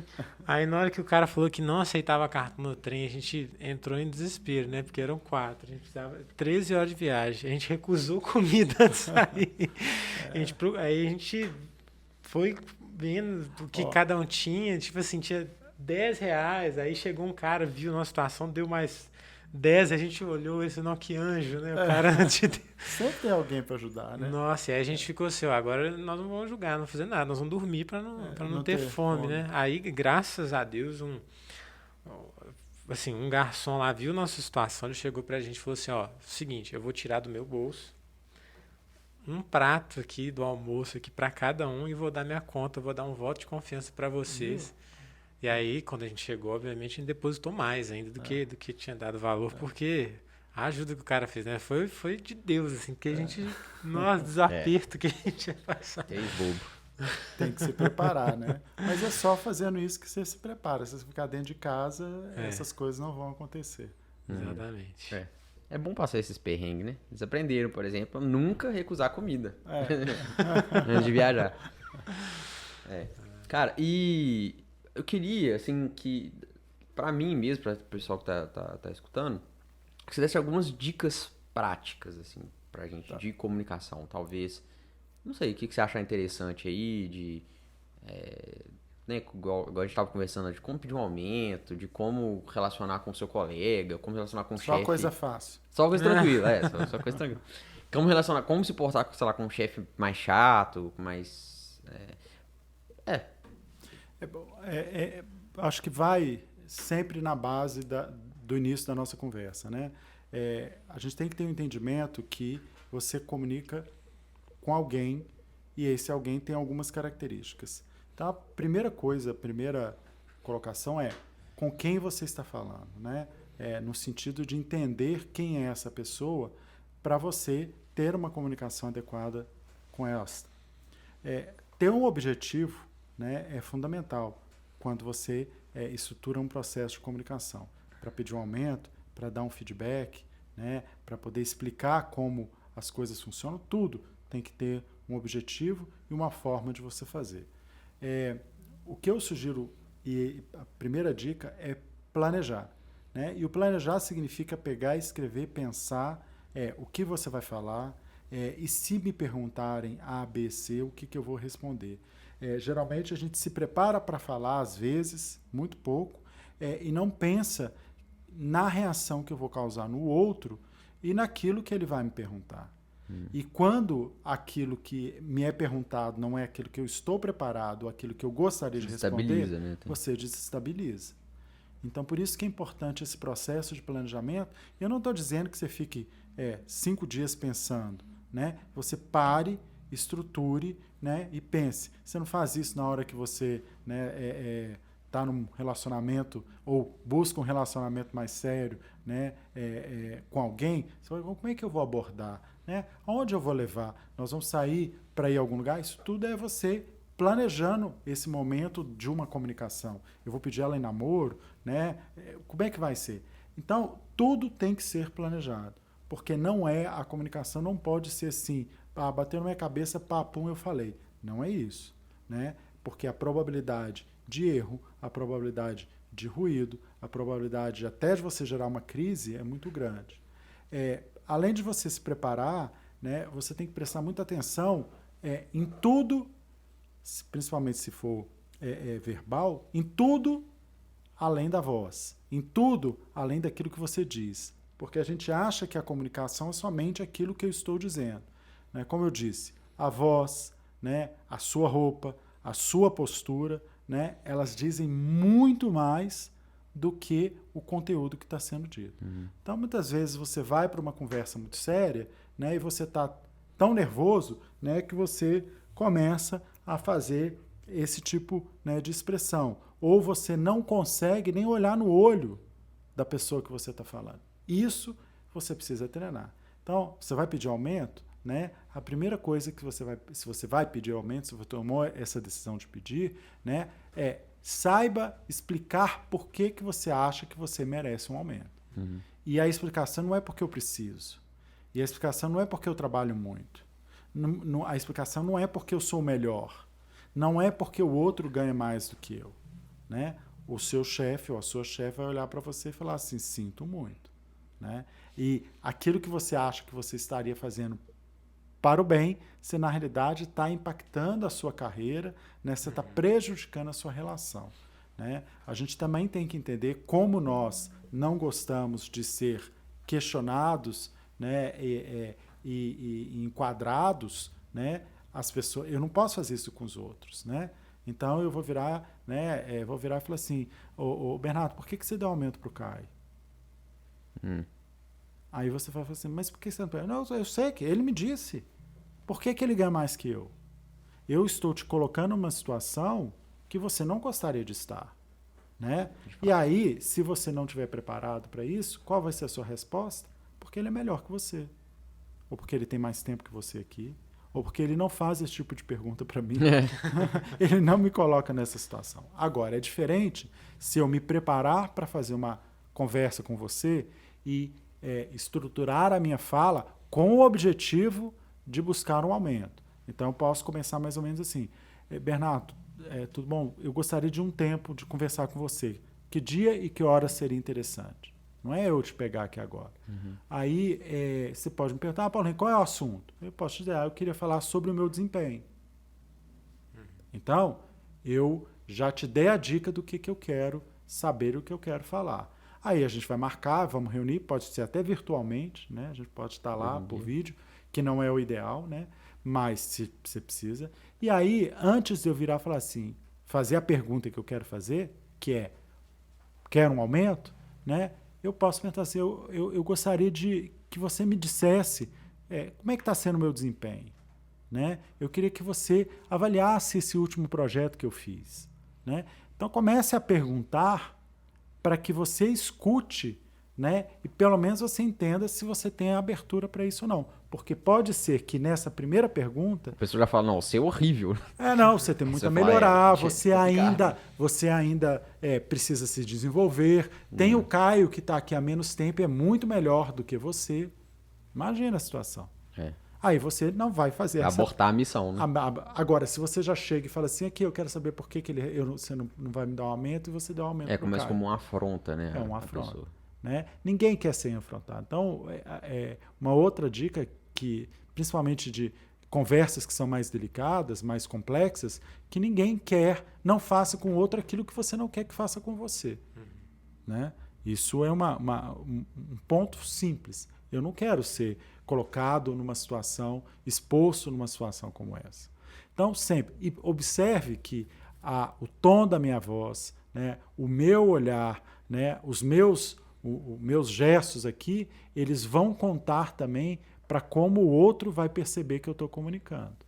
Então, só de olhar para vocês eu sei se está bom ou se está ruim, né, se você concorda ou se você discorda. Por quê? Porque não é só o conteúdo que você está falando, é o como você está falando que também conta. Prepare-se para responder aquilo que for perguntado, né? Muitas vezes a gente também não se prepara, eu vou para lá para dar uma notícia ruim e eu não me preparo. Né? Alguém vai virar e perguntar assim, a gente vai voltar, todo mundo é obrigado a voltar a trabalhar presencial? Você não pode ir para uma reunião falando sobre o retorno do trabalho sem ter essa resposta. Então, prepare-se antes de ir. Então, são dicas aí que são importantes para qualquer profissional. Comunicação não tem mistério, é complexo. Né? Eu falo que se você pensa, estrutura, né, e entende que é um processo complexo e que não é simplesmente o que der na cabeça, eu venho aqui e falo com vocês, né? Antes de vir para cá, eu tive que me preparar. A gente conversou, vocês me disseram qual era a linha, eu estruturei o que eu tinha, imagina se eu chego aqui e não sei o que falar. Né? Ou você me pergunta, eu falo, não, é muito interessante. Não, realmente, eu nunca tinha pensado nisso. Não, olha, não me preparei. Né? As pessoas, às vezes, né, para mim é um caso clássico, né, de como você destruir, né, quando você é convidado para uma palestra, você é o palestrante, olha, desculpa, mas eu tive um imprevisto e não me preparei. Peraí. Como assim? Como assim você não se preparou? Né? Você destrói logo no início. E qualquer comunicação, ela sempre tem o que a gente chama uma abertura. Né? Essa abertura, esse primeiro momento, ele é extremamente importante. Porque ele que vai balizar todo o restante dessa interação e dessa troca, que é um processo de comunicação. Né? Comunicação não é informação. Informação eu vim aqui falar, olha, eu gostaria de dar uma informação, tem isso, muito obrigado, tchau, vou embora. Acabou. Agora, comunicar eu falo, você fala, eu te escuto, a gente troca, a gente compartilha alguma coisa, para que no final seja comum. Né? Você futuro médico, né, tem um grande desafio de comunicação com seus pacientes. Sim, Né? E isso muitas vezes não é falado. Né? Quer ver uma coisa extremamente complexa? Por exemplo, tudo que vocês falam a gente não entende, porque a gente não compartilha do mesmo vocabulário. Então, vocês têm que ter a habilidade para se conectar com o paciente, né, minimamente de conseguir explicar o que você está falando. Né? Eu passo por algumas situações, por exemplo, né, se eu, a Fabiana é médica, minha esposa, quando os meninos menores, a gente ia no médico, ela não falava que ela era médica. Porque a partir do momento que a pessoa identificava que ela era médica, a conversa mudava. E eu era excluído, porque eu não conseguia entender nada. Eu falava, peraí, eu estou aqui. Né? Porque você começa a falar num linguajar que a gente não entende. Cara, é interessante, porque eu já vi, assim, acho que pra mim, que sou acadêmico, né, que não tô na área há tanto tempo, é mais fácil. Mas pra quem já tá na área há tanto tempo e tá usando esse linguajar o tempo inteiro, a pessoa esquece que a outra não sabe. Por exemplo, é tão fácil falar X palavra, é tão básico, que inconscientemente o médico acha que o paciente sabe o que é. Então ele fala. E o paciente fica assim, sem sabe, é o jacaré, né? Se bem que agora o jacaré é o que foi vacinado. O jacaré é aquele... Mas primeiro, né? Se você está no médico, boa parte é por uma situação que você não gostaria de estar. Né? Você está com alguma questão de saúde. São poucos os casos que é para algo melhor. Né? Você está ali para resolver um problema. Então, já existe ali o contexto da relação. Não é bom. Já não é o melhor. Então, há necessidade. E aí eu explicava, eu contava da questão, né, relação médico-paciente, e trago, por exemplo, a receita, né, que você dá, que tem aquela brincadeira que ninguém entende a letra do médico. Isso para mim é um absurdo. Né? É uma falta de consideração. Porque escreve muito. Ok, mas isso não significa que eu tenha que escrever algo que o outro não consiga ler. Né? Os farmacêuticos, os atendentes... Não, eles são especialistas em decifrar. Mas não deveria ser assim. Né? É a mesma coisa de eu pegar e virar e falar assim, você fala, né, mandarim? Não, então tá aqui um livro, tá aqui um texto para você ler em mandarim. Mas eu não leio. O problema é seu. Eu vou continuar te mandando em mandarim. Né? Isso, então, vai aí um toque para os futuros médicos que façam como nós, comprem um caderno de caligrafia, ou use o computador. Hoje você pode falar. Use o computador, pelo amor de Deus. E é muito interessante que a maioria, assim, né, das pessoas que são leigas, você não consegue saber se o cara é bom, se o cara não é bom. A não ser que você faça, sei lá, uma cirurgia, deu tudo certo, tudo bem, você fala, esse cara é bom. Mas quem é leigo, geralmente, ele é muito legal, que a pessoa fala assim, nossa, eu fui no médico, ele era ótimo. Mas por que ele era ótimo? Você não faz ideia porque que ele era ótimo, né? Você não entende do assunto.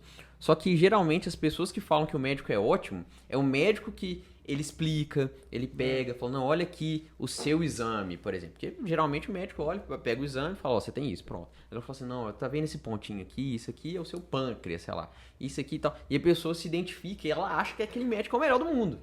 E, às vezes, nem é. Mas, só de comunicar com o paciente bem, ele é o melhor médico. É aquele que soube criar uma conexão. Sim. Né? Porque a comunicação é você criar essa conexão.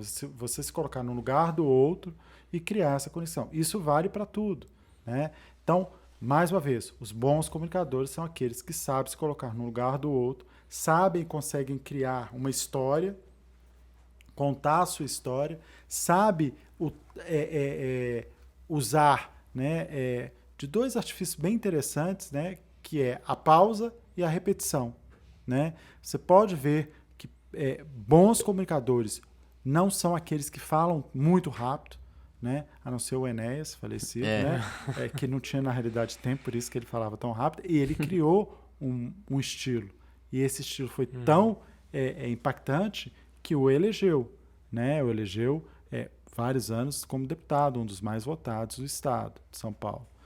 Então, é isso. Ele criou. Agora, todo bom comunicador, líder comunicador, ele usa a pausa e ele repete. Por que ele repete? Né? Porque a repetição faz parte do processo de compreensão do outro. Nós não temos a capacidade de absorver tudo aquilo que a gente gostaria de absorver. A gente só vai absorver poucas coisas e se a gente usar a técnica da repetição. Né? Se vocês voltarem aí o podcast inteiro, várias vezes na minha fala eu repito as coisas.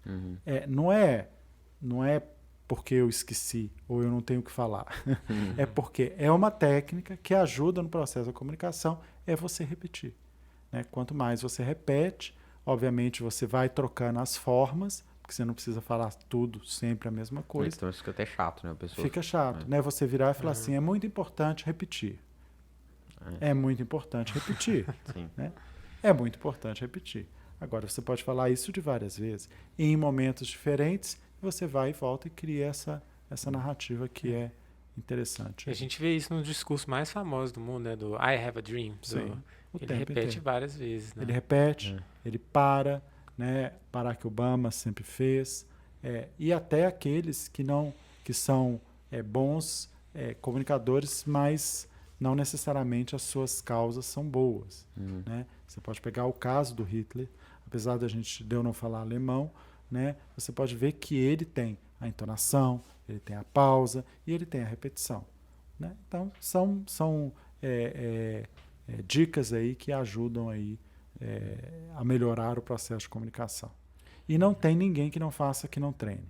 Então, assim, os bons comunicadores chegaram onde eles chegaram porque eles treinaram. E para você treinar, ou você é exposto a fazer, e você faz 1, 2, 3, 4, 5, 6, 7, 8, 9, 10. Por que a gente tem bons casos de políticos, bons casos de pastor, de padres, bons casos de atores e atrizes? Porque eles repetem. Né? Para chegar à perfeição, a gente precisa treinar e precisa repetir. Né? Uma peça de teatro, ao longo dos anos, ela vai ficando melhor porque você repete 1, 2, 3 vezes. Legal. Quem que te inspira mais? Assim? Um comunicador que você se inspira e fala, esse cara é o melhor. É difícil. Eu tenho vários, né? Eu fiz até uma cartela, né? Que eu compartilho com meu, cada um por algum motivo, né? E por características também diferentes, não só por causa de uma oratória. Então, por exemplo, eu gosto muito do Martin Luther King pela causa, pelo propósito, pela forma, pelo momento e pelo aquilo que significou, né, a fala, o discurso e a luta dele. Né? Já dei aqui o exemplo, né, do Barack Obama, que é um excelente orador, e junto dele a Michelle Obama, que o complementa e muitas vezes até o supera. Né? Então ali foi um encontro ali perfeito de dois que falam muito bem, que têm um propósito, que se estruturam muito bem. Gosto também de comunicadores, por exemplo, que eu nunca ouvi, nunca vi a voz. É o caso, por exemplo, de Paulo, né? As cartas que ele escreveu, e eu só li as cartas. Eu não sei a entonação, nunca ouvi. E algumas nem escritas por ele. Né? Mas ele é um dos maiores influenciadores hoje do cristianismo, porque foi ele que escreveu boa parte, né, do Novo Testamento. Então, são pessoas que você vê, ele, através de carta, uma coisa tão simples, conseguiu impactar tanto. Né? É um exemplo. Já falei que o caso do Chacrinha, para mim, é um ícone. Né?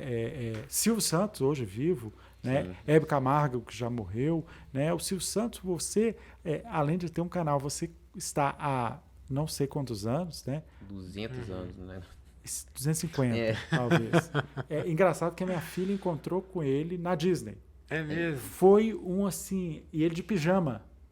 Andando de pijama na Disney. Ser rico, excêntrico, deve ser bom demais. Diz que ele faz isso de vez em quando. Tiraram foto, o grupo dela que estava viajando. E aquilo foi mal. Eu acho que uma pessoa que tem essa capacidade, né, de conectar com uma população, né, brasileira durante tantos anos, isso para mim, todo domingo, né, ele se reinventa ali, todo domingo ele se reinventa. Para mim, né, um comunicador, por exemplo, a Anne Frank, que escreveu o diário dela, né, que ela não escreveu o diário para virar o que ele virou, que se torna uma referência, né, do ponto de vista de relato da Segunda Guerra Mundial. Isso, para mim, é uma capacidade tremenda de se comunicar. E ela comunicou escrevendo um livro que ela nem sabia, nem era um livro, um diário, nem sabia se seria encontrado. Ele se torna um ícone. Acho muito legal também esses caras, tipo o Mr. Bean e o Chaplin, que não falam. Que não falam nada. Mas... O Mr. Bean é interessante, um ator fantástico. Fantástico. E ele cria e muitos que criam esse personagem não conseguem sair dele, que é o caso, por exemplo, do Chacrinha. Eu não conseguiria ver o Chacrinha a não ser ele sendo o Chacrinha, que é um personagem, né? Que é o caso do Mr. Bean. Você não consegue tirar ele e colocar... Eu não sei nem o nome dele. É o Mr. Bean. Você não consegue tirá-lo e colocá-lo... É muito difícil em outro filme, em outro programa. Você não vai conseguir. Legal. Você tem... Isso aí. Tem um ponto interessante que você falou aí de criar conexão. Eu lembro de... Né, eu gosto muito do pastor Craig Groeschel, que ele é pastor da Life Church. A igreja dele criou aquele aplicativo da Bíblia mais famoso lá, o YouVersion. E ele tem um podcast de liderança e ele fala... Ele tem um episódio lá que ele fala sobre conversas difíceis, né, que você tocou nesse ponto. E ele tá ali ele fala que ele tá ali na organização dele e ele foi falando assim, como que você fala, por exemplo, a um subordinado que o trabalho dele não é bom, né, que ele precisa melhorar. E ele falou algo bem em linha com o que você disse aí. Em vez de você chegar e falar assim, seu trabalho é ruim, né? Ele chega e falava algo do tipo assim, não, eu preciso conversar com você, eu valorizo demais o seu trabalho aqui na empresa, e enche a bola do cara assim, e fala assim, eu gostaria de discutir pontos para que você possa melhorar ainda a sua performance aqui dentro, para que você se adeque melhor, para que você cresça. Ele também gostava de entender o que a pessoa almejava ali dentro, e aí mudou a perspectiva da pessoa passar a ver aquilo não como uma crítica a ela ou uma ofensa. A crítica até desanima a pessoa. Né? Mas como algo tipo assim, ruim, nossa, então eu vou poder melhorar nisso e tal, valoriza. Aí vai depender muito de qual é o tipo e o nível de crítica ou o tipo e o nível de impacto que essa pessoa tem dentro da organização, né? Porque depende do que está acontecendo. Eu sempre dou a sugestão, é uma técnica que você faz, mas eu sempre dou a sugestão de você começar perguntando. Por que você começa perguntando? Porque, possivelmente, se você se planeja e você começa perguntando, a pessoa vai te responder aquilo que você quer. E aí ela te dá uma abertura. Ela te abre o caminho, né? Ela te abre o caminho. E é isso que você precisa. Então, podemos pegar aqui o exemplo, se eu quero te dar por exemplo, a minha conversa com você é sobre uma transferência. Eu estou com um plano de transferir de Belo Horizonte para uma outra cidade. Tá? E eu tenho que dar essa notícia. Eu não sei como é que eu te dou essa notícia, porque eu não sei quais são os seus planos, então não sei se vai ser bom ou ruim. Então, ao invés de eu virar e falar assim, Caio, eu tenho notícia para você. E geralmente a gente fala assim, eu não sei se é bom ou ruim. Aí você já, cara, alguma coisa aconteceu. Então você já cria o terror antes dele existir. Tem uma coisa boa ou uma coisa ruim para te falar. Aí você fala assim, mas me fala. Aí você fala assim, ao invés de você chegar assim, você vira e fala assim, Caio, tudo bom? Podemos conversar? Como é que estão os seus planos? O que vai acontecer? Aí você vai virar e falar assim, não, tá tudo bem e tal, tô vendo oportunidade, inclusive vou me casar. Aí, cara, eu não sabia que ele ia se casar. Então a minha abordagem tem que mudar porque ele já me deu uma informação que eu não tinha. Aí, com quem você vai casar? Como é que chama a sua noiva? Red flag ali, né? Tipo, não, o cara... Não, mas pode ser uma oportunidade. Ela faz o quê? Aí ele pode virar e falar assim, não, ela é médica. Já formou? Formou. Cara, você sabia que boa oportunidade de começar em cidades do interior? É uma boa forma dela começar a trabalhar.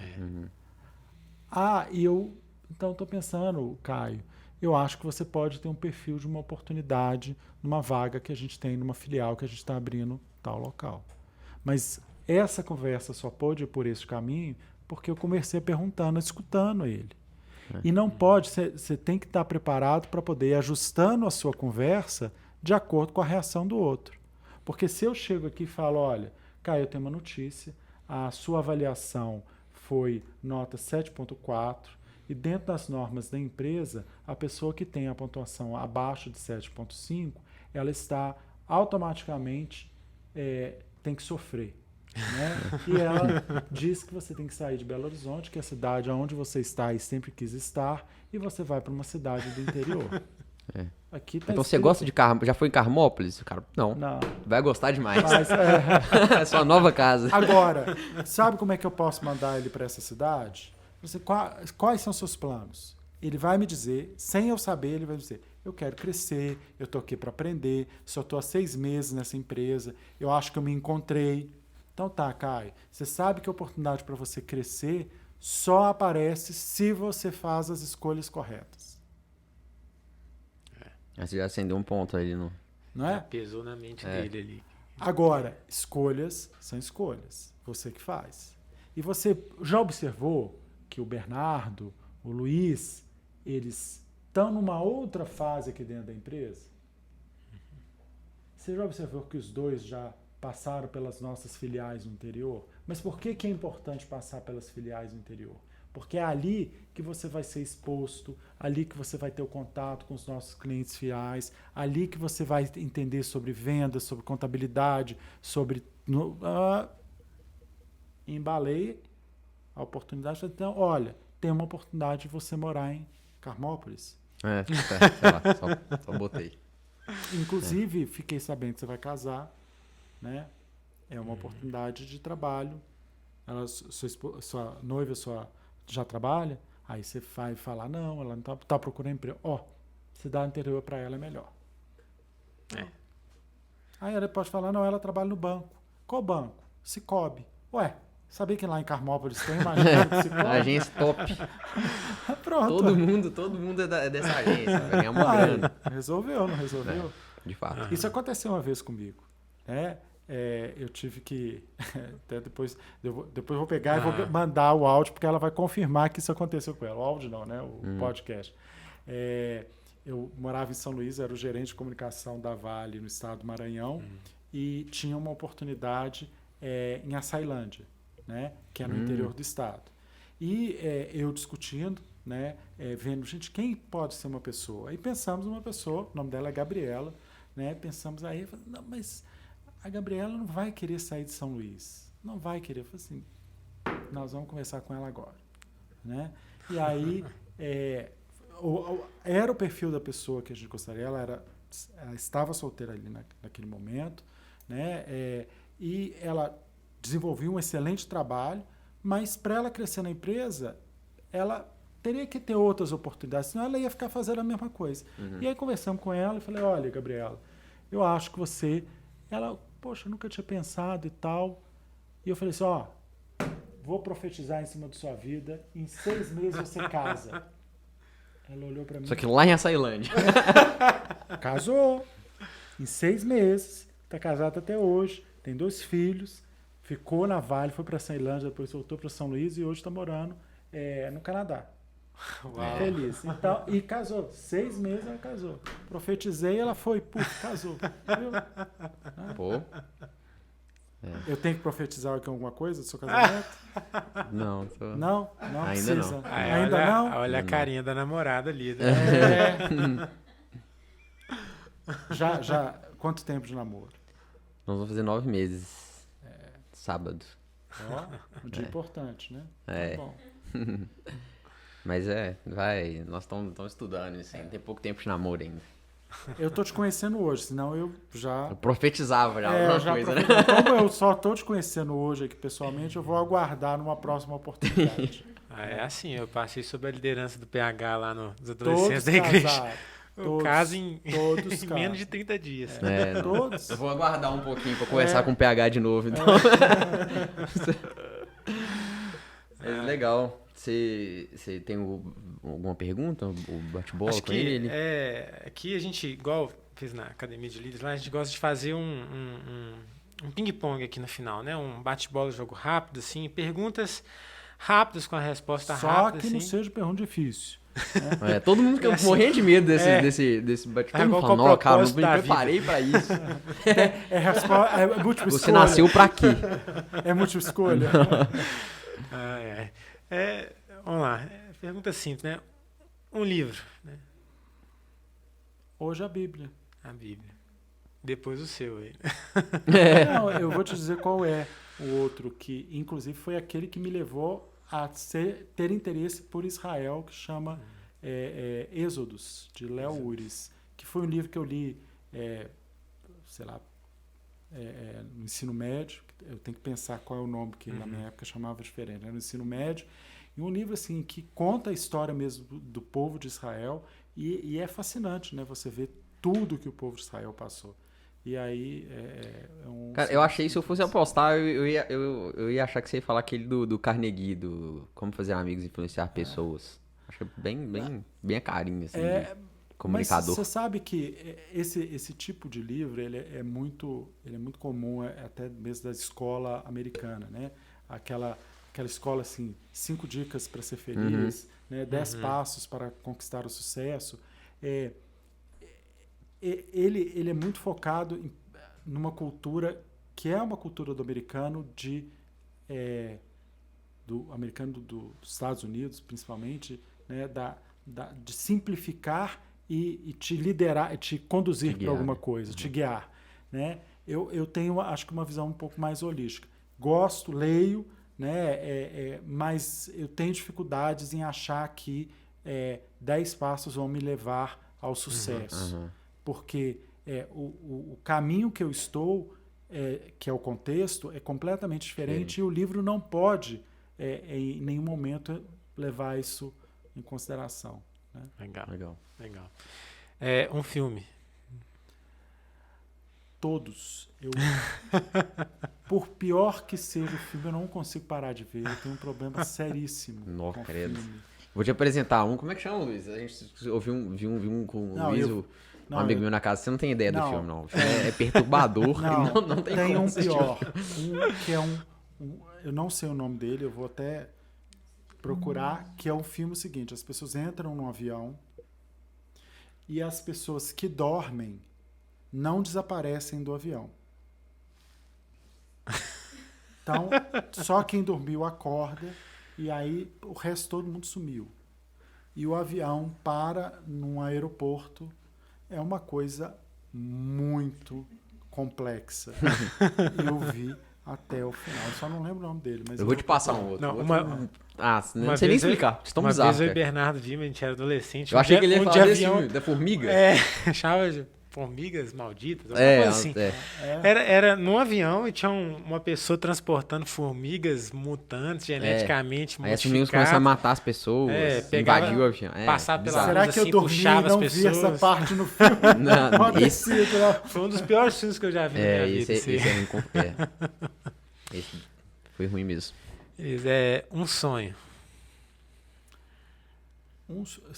Pergunta difícil. Eu devia ter treinado antes. Um sonho. Poxa. São tantos. Eu acho que é difícil você escolher um sonho. Não, acho que continuar viajando. Pode ser um sonho, pode? Pode, é claro. Tá bom, seu sonho. Quem sou eu para falar que não pode? Eu acho que seria continuar tendo a oportunidade e a fazer mais um mochilão de um ano? Olha, se me mandarem para a esquina, eu vou. Qualquer lugar eu vou. Eu acho que eu gosto, né, dessa oportunidade. Não precisa ser para longe, não. Pode ser aqui do lado. Eu acho que essa oportunidade de você sair da sua rotina, né, de conhecer outras coisas, outros lugares, eu acho interessante. Legal. Família para você?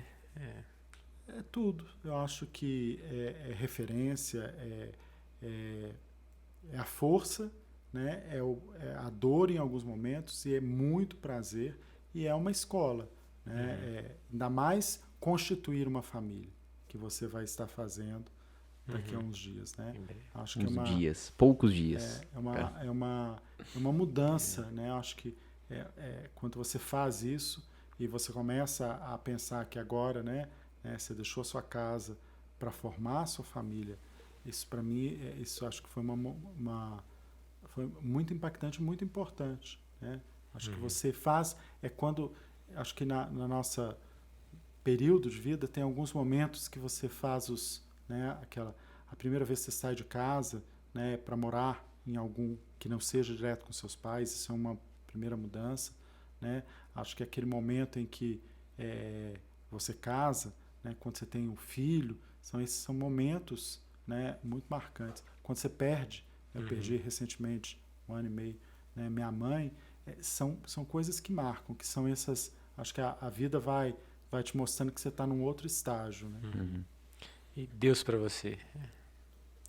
Eu acho que é uma referência, é algo sobrenatural, que é difícil das pessoas entenderem quem não conhece.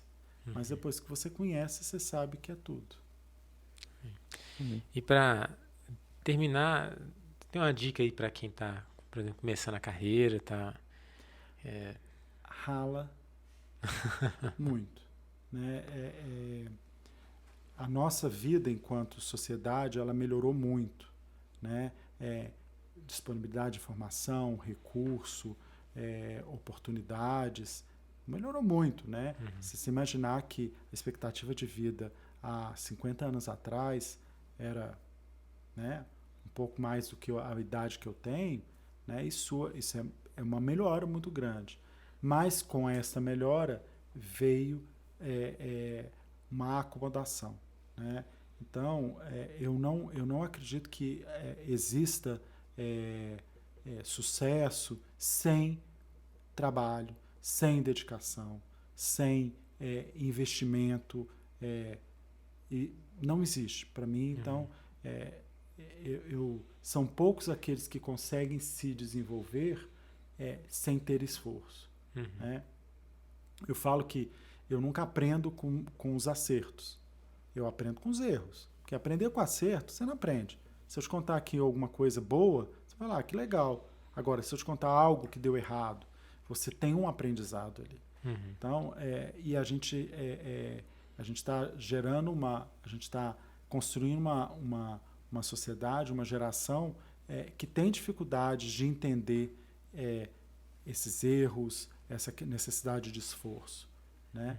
Porque como tudo está muito mais fácil, né? Você tem a tendência de achar, então tá, isso é tão simples, né?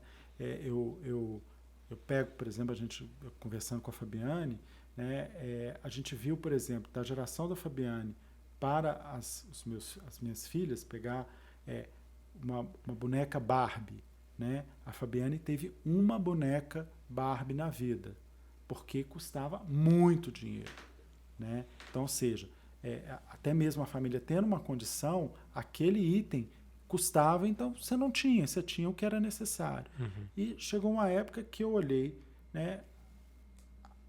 Minha filha tinha uma caixa, mas nem fui eu que comprei, né? Foi porque as pessoas todas, né? As pessoas vão comprar. Então, ela valorizava? Não. Né? Porque você tem acesso. Você não valoriza aquilo que você tem em quantidade, em abundância. Você valoriza aquilo que te custou alguma coisa. Então, acho que a vida não pode ser tão simples para todos. Todo mundo tem que ser, dentro do contexto, dentro da possibilidade, ter algum esforço. Porque senão você não se desenvolve. Né? Você se acomoda, né, numa realidade posta. É muito fácil. Né? Eu não tenho que me esforçar para nada, então para que eu vou esforçar? Né? E aí a gente tem N exemplos, né, dessas questões que acontecem porque a pessoa não precisou se esforçar para ela ter o que ela tem. Né? E não é só financeiro. Né? Até estabilidade de vida, né, de oportunidades. Né? Tudo lhe é suprido. Então, se eu te supro de tudo, então eu vou me esforçar, né? Aí eu quero alguma coisa, aparece aqui na minha frente. Então você não tem nem o desejo, você não tem nem o sabor de se esforçar para ter alguma coisa. Uau. Muito bom. Muito bom. É isso aí, né? Ok. Você tem alguma consideração final? Vai marcar a data? Ainda não. Vai chegar o dia. Próxima vez que o PH Falo. voltar, tem que tá acertado isso aí. Vamos ver, né? Isso aí, PH, muito obrigado. Obrigado. Pra gente Obrigado foi pelo convite. uma honra pra gente aí. É, o papo. vai ter que voltar, né? Porque Ó, eu tem tô muita sempre coisa acostumado ainda a fazer o contrário. Eu tô sempre acostumado a entrevistar, Aham. né? Ou preparar as pessoas para serem entrevistadas, né? Então vocês estão me colocando aí num lugar de não conforto. Mas é bom que vocês... Isso aí, bom demais. Você que está nos assistindo até agora, né? Se inscreva aí no nosso canal, né? Siga a gente nas redes sociais, confira o livro do PH, né? Conheça o trabalho dele, né? Que essa conversa aqui foi um pedacinho de tudo que ele tem a acrescentar aí, né? Então, é isso aí. Deus te abençoe e até a próxima. Até a próxima.